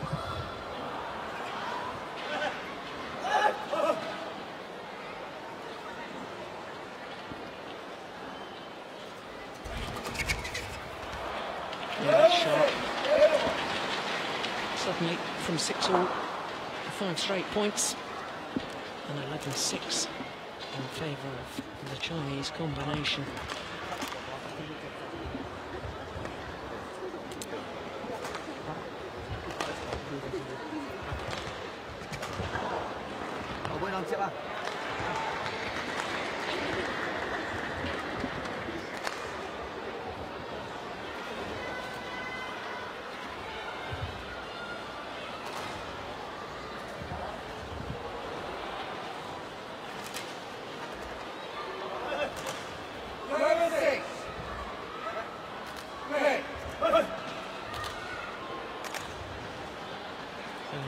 Second game, having taken the first.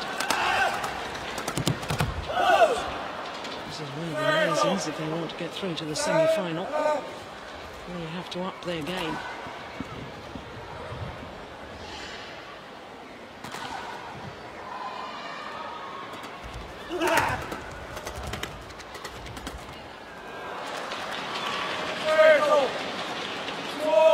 I remember the first time I really watched the left-handed Gamtek Chai. It was when he reached the All-England semi-final back in 2006 with Mohamed Zachary Abdul Latif. Caused a sensation by reaching the semi-final that year.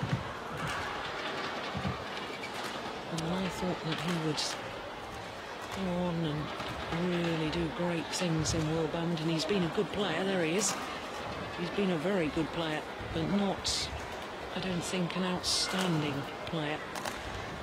4 titles to his name, 3 different partners.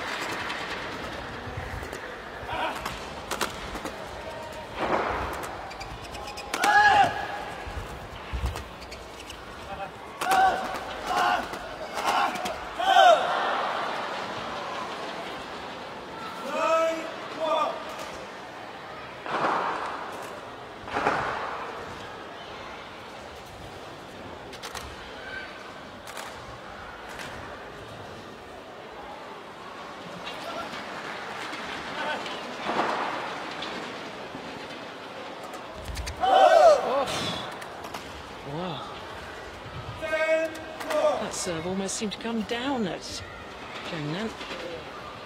Sorry, at Chai Biao. Zhang Nan just trying to go across and have a word with the service judge. The umpire saying no. I mustn't go and talk to her.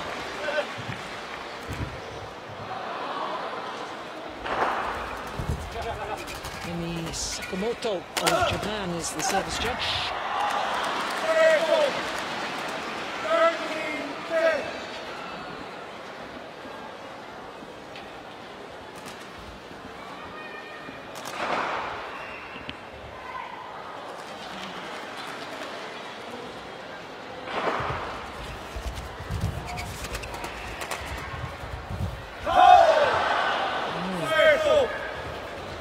I almost wonder how on earth he contrived to lose that rally.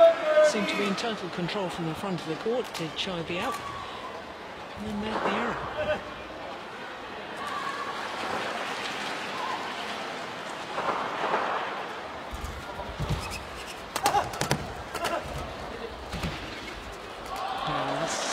Nice change of pace.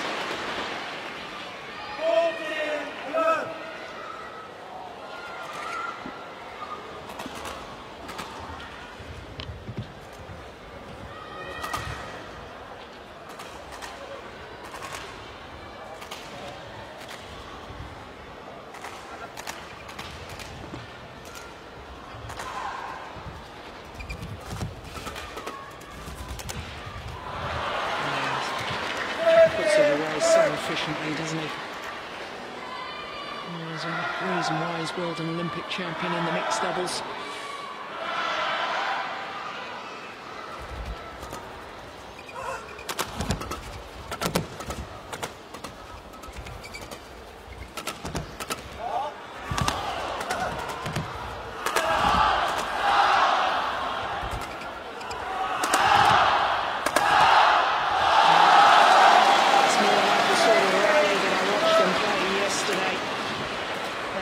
The number 3 seeds, Liu Xiaolong and Chu Shihan, because they were playing the all-out attack yesterday.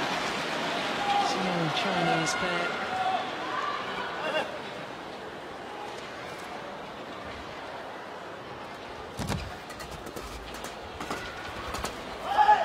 It's gone long. He sort of drifts in and out of the match at the moment as Chai Biao.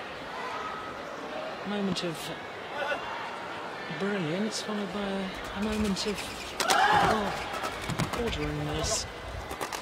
So that's not a proper word, is it? What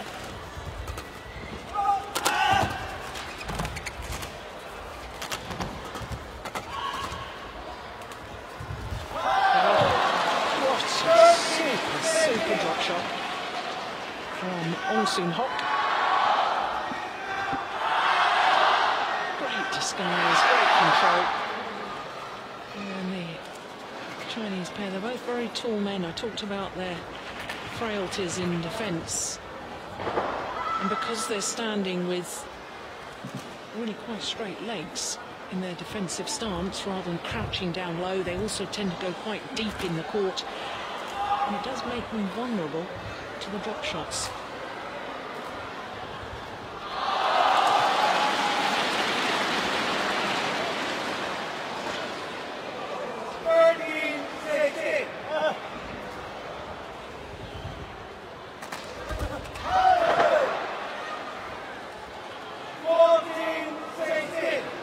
Only 2 points the deficit now.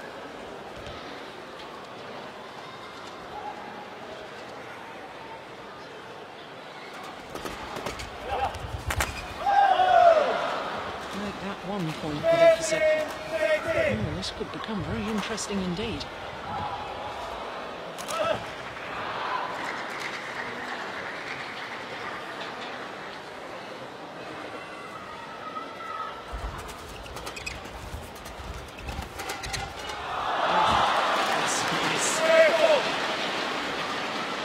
Good awareness too of where the gap was.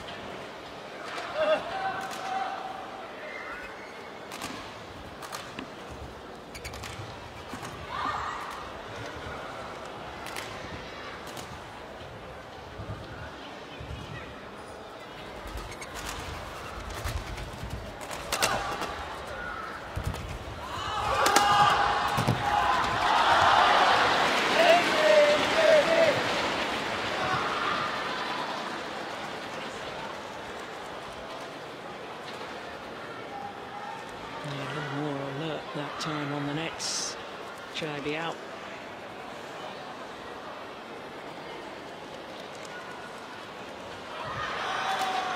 Sensing the danger. A couple of big points. About 3 quick points. And now just 2 points away from a place in the semi-final.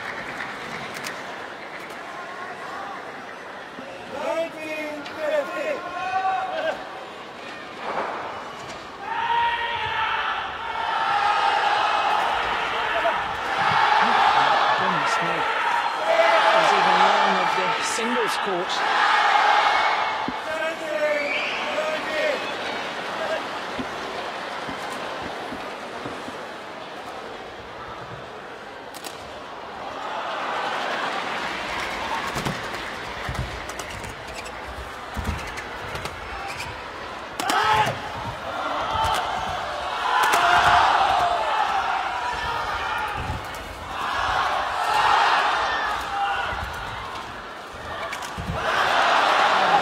Sort of rally that I've been expecting from the start.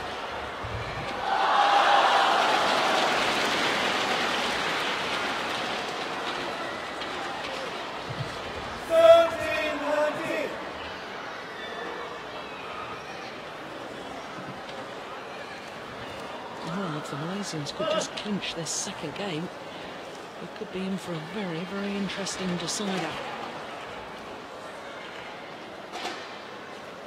Oh dear, that's a shocking serve. Woeful. And Chai, so loose over the net, invited the attacking play, and it's now 3 match point opportunities for the Chinese pair.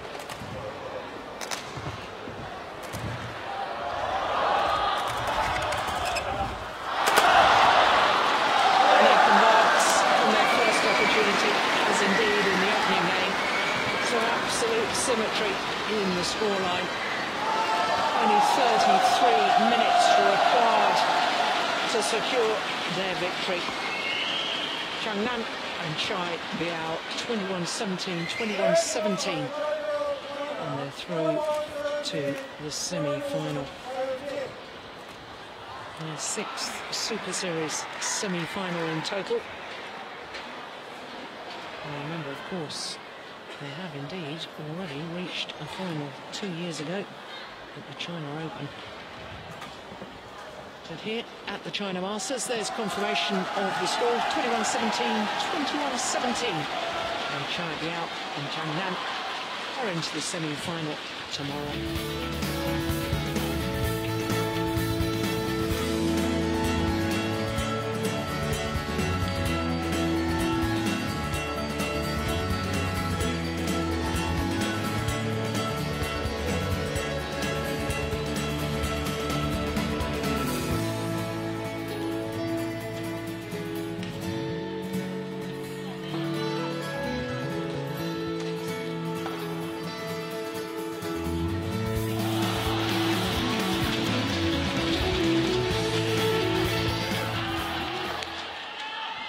Well, that, of course, means that our 5 quarter-final matches have been completed, and 4 out of the 5 going to Chinese players. But the one outstanding result, the big shock, of course, of the day, was that 17-year-old Sindhu from India has defeated the Olympic champion Li Rui in 3 games.